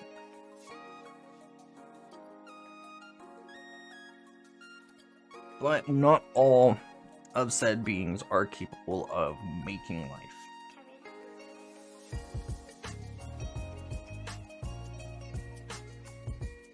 Like AKEADA, for example, can make universes, can destroy universes, but cannot make life. Not something capable of doing. But that falls down to, again, the curse that AKEADA, to sum it up, the curse that AKEADA has. He is not able, because he has access to magic, right, like mana. He is not capable of using complex stuff. Like, say, casting a simple spell, like you have mana, you change that mana, say, like a lightning, just a plain old lightning bolt. AKEADA is not capable of doing, he may know how to do it, but he is incapable of doing that. All he could do with mana is just raw output. And that goes for a bunch of other things as well. But the upside to what AKEADA has is he's pretty much a big generator. That is pretty much what he is. So he can also lend mana. Okay, saying AKEADA gives a wizard a mana boon, right? Like that wizard gets access to AKEADA's mana. That wizard would be able to use AKEADA's mana to do other spells, but AKEADA himself cannot do said spells. Like the dwarfs in the Grove City can do rune crafting and channel magic into said runes to do that. AKEADA can chisel the runes out, funnel magic into the runes, but that is where it ends. You will not be able to complete... What's the word I'm looking for? It's not a transaction. Think about like a code, right? He can get everything down, but he will not be able to do the executable for said code. He has all the tools, he just doesn't have the executable. That's what I was going for. But with that said, in the end, AKEADA is a devourer. He has been a devourer since he was born. In other words, he hungers. Right? Anyways, so once he gains access to another new power source, he will then start generating said power. Like, if he, say, would eat a vampire that has blood magic, he uses blood as a fuel for spells. He would then start generating blood. Say he runs into a monk that uses chi to generate stuff, right? Then he would start generating that after defeating and consuming said individual.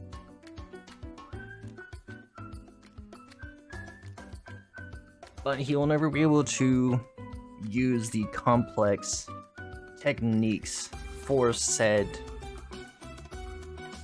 power. So in the end, his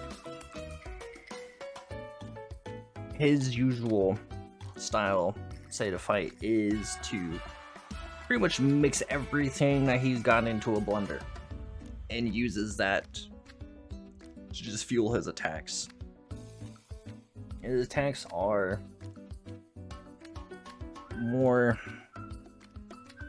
cosmic themed things.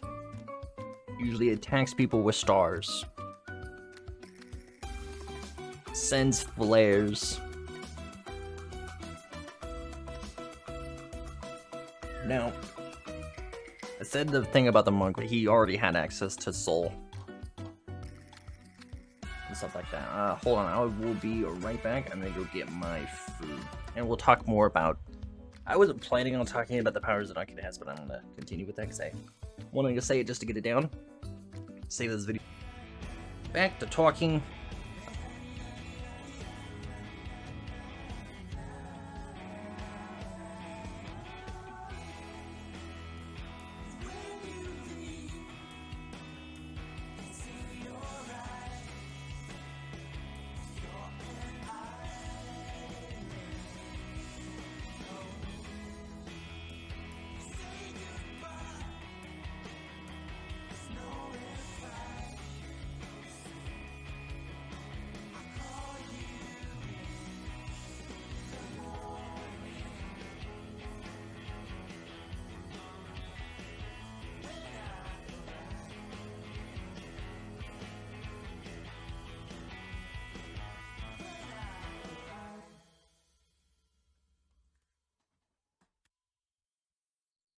Oh, I am muted. Darn. Alright, well, I'm not muted now. So, back to what we were talking about. So, again, AKEADA would be more, his fighting style is more towards mixing everything together. Like, say he's just gonna throw a punch, he's gonna infuse blood to it, he's going to infuse mana to it, he's gonna infuse soul to it. Pretty much all that he has access to usually goes into what he's attacking. Typically speaking. Especially if he's going all out, he's going to use all that he has.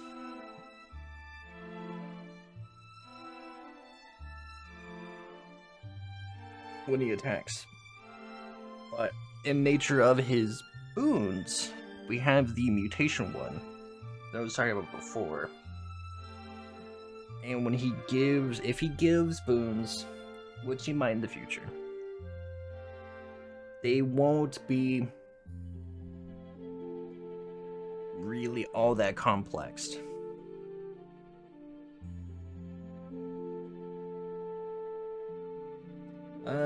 For say what happened if AKEADA were to devour a, well,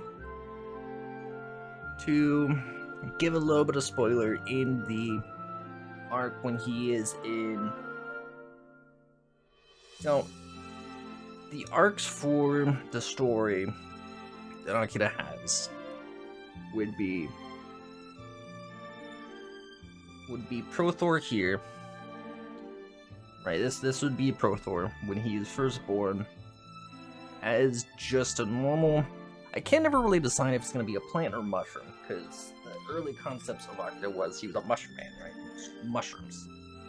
Because fungus is both terrifying and interesting at the same time. But in the end, he's a little bit of both now. Because he was born deep within the core. Deep.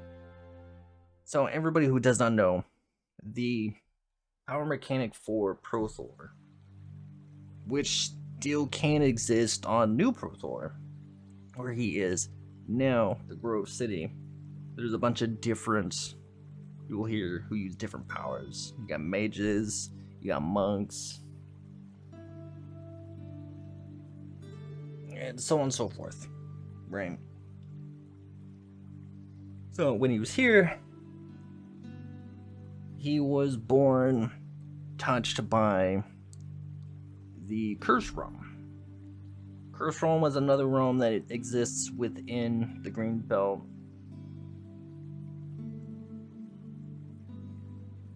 That is connected to the world he is. Because sometimes, like, say like this, right? Sometimes there are breaches that connect. But again, they're all touching each other anyways, so there can be some breaches. And so he was born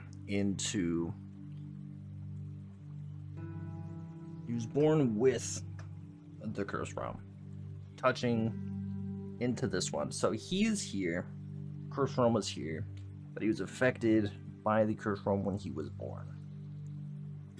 So he was born with the curse.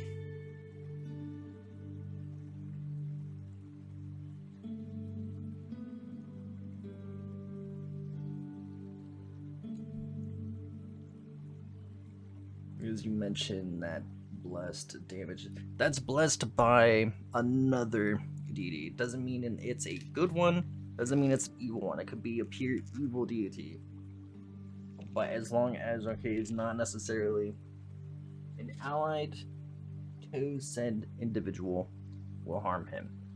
But now in the Curse Realm arc, you said something about divine power.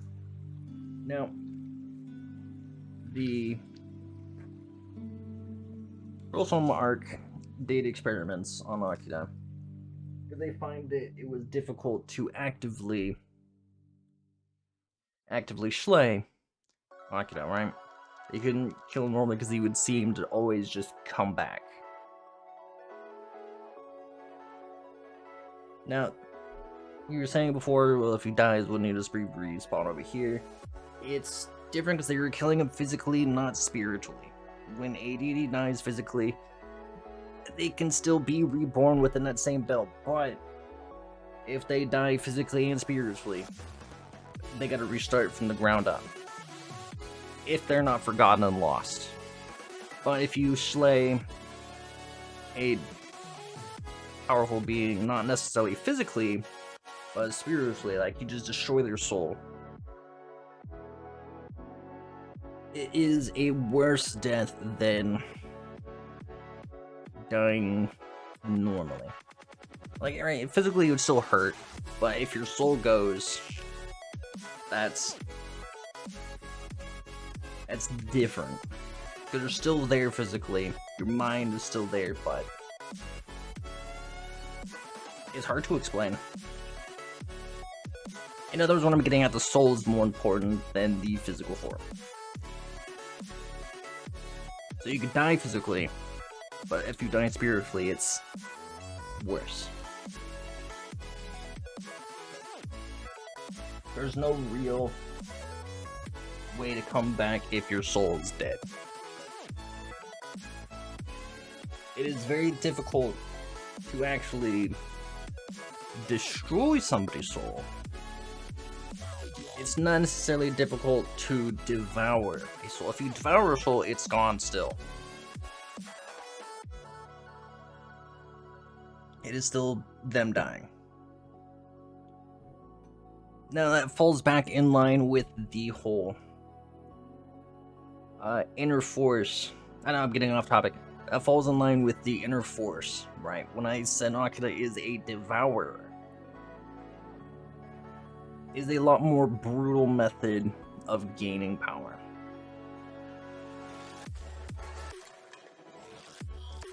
But he was drove to become a devourer due to the curse that he has. In the current time that we are, he has in fact defeated said curse, but that curse still lives on now. But he is now, so short explanation, AKEADA is AKEADA, but Shaiken was the curse. Where's this? So AKEADA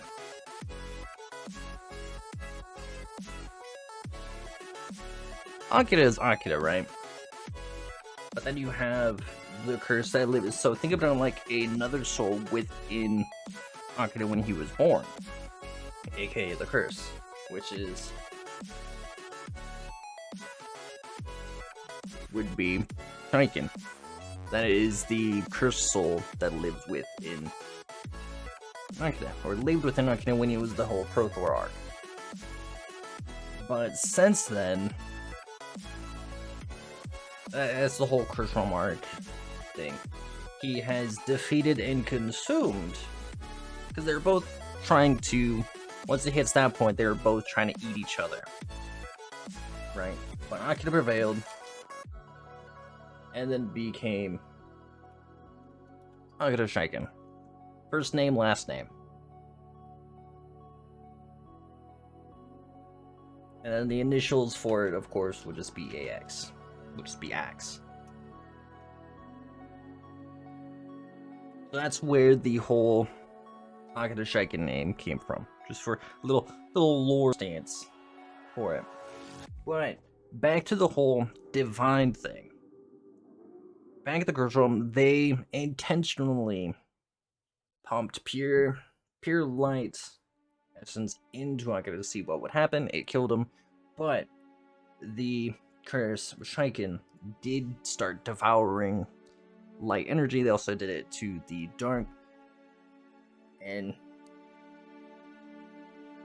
so it just ended up making AKEADA Shaiken more powerful. They didn't know. AKEADA didn't know. Shaiken didn't know about the generator part of it.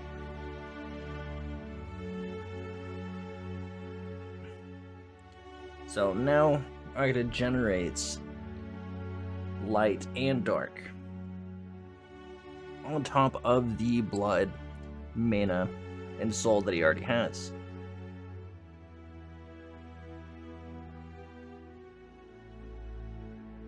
So it's not necessarily holy power will hurt AKEADA. So AKEADA can give a holy boon to someone, granting them holy power, or vice versa, dark power. They can use said power in very complex ways, but AKEADA will never be able to do that. He's just not capable of doing it. He can't control... I guess an easy way to put it is he can't control the output. It's either on or off.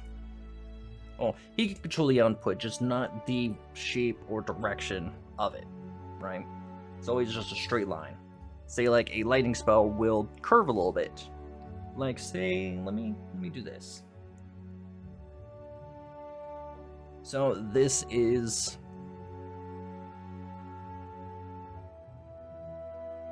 the path that AKEADA takes with the power, right?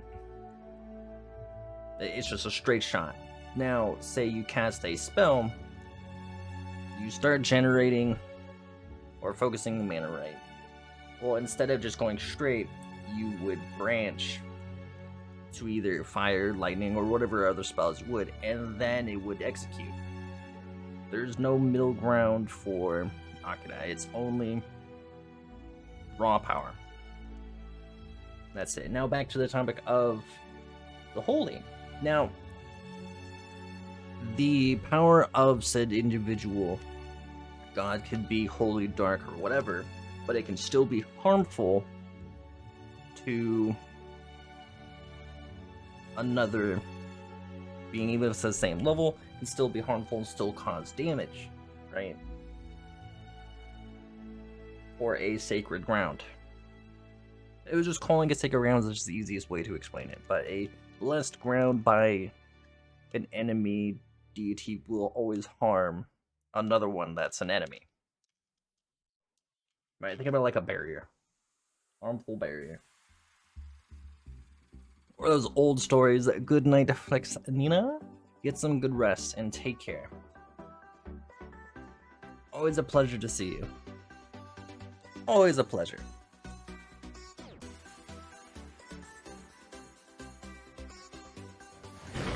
But as it stands right now, pretty much this city not necessarily has been blessed like directly, but indirectly by AKEADA. Just because how long and how much time AKEADA has spent here, that this city has now become a blessed ground.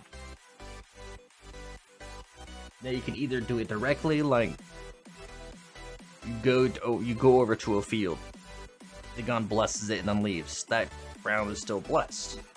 Granted, it depends on or how strong, because it can still be overpowered. That falls back in line with the when I was talking about like a purple completely locks out a green world or green universe, right? But a blue can withstand said blessed grounds damage long enough to break their lock and take over said sacred ground. But a purple belt user would have a much harder time to really break through the hold that another purple belt user has over said green belt. It can be done, it's not impossible, but it's almost not worth it.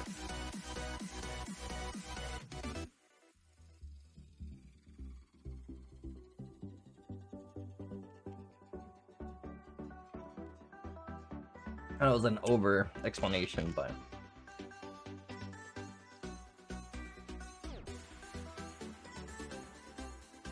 here's what it is.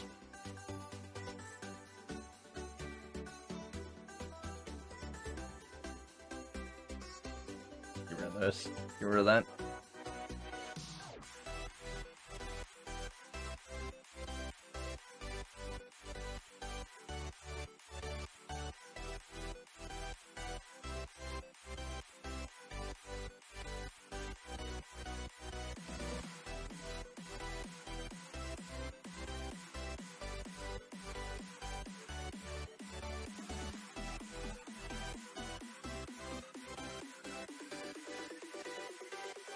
You know, I was really looking forward to talking about this, and honestly, I was not expecting to be sitting here for nearly the entire stream talking about this. What I was originally going to do was sit here for an hour or an hour and a half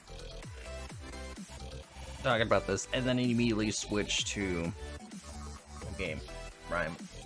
Nope. I just looked at the time because I needed to see the stability because I always worry about that. And now it looks like I think it was golden.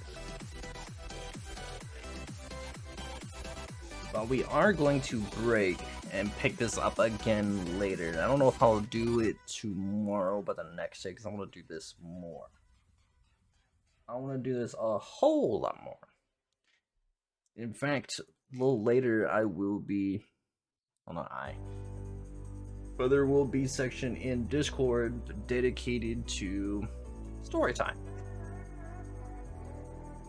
I'm going to store all of the information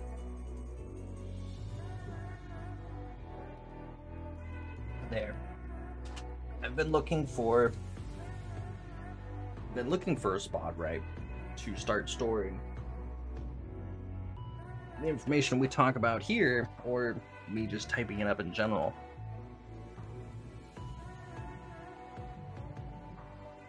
But I could never figure it out. Never really know where I wanted to put it. But it'd be best if it's put in Discord. So if anybody wants to look at it, wants to read it, they can. And if they want to talk about it, can talk about it there too.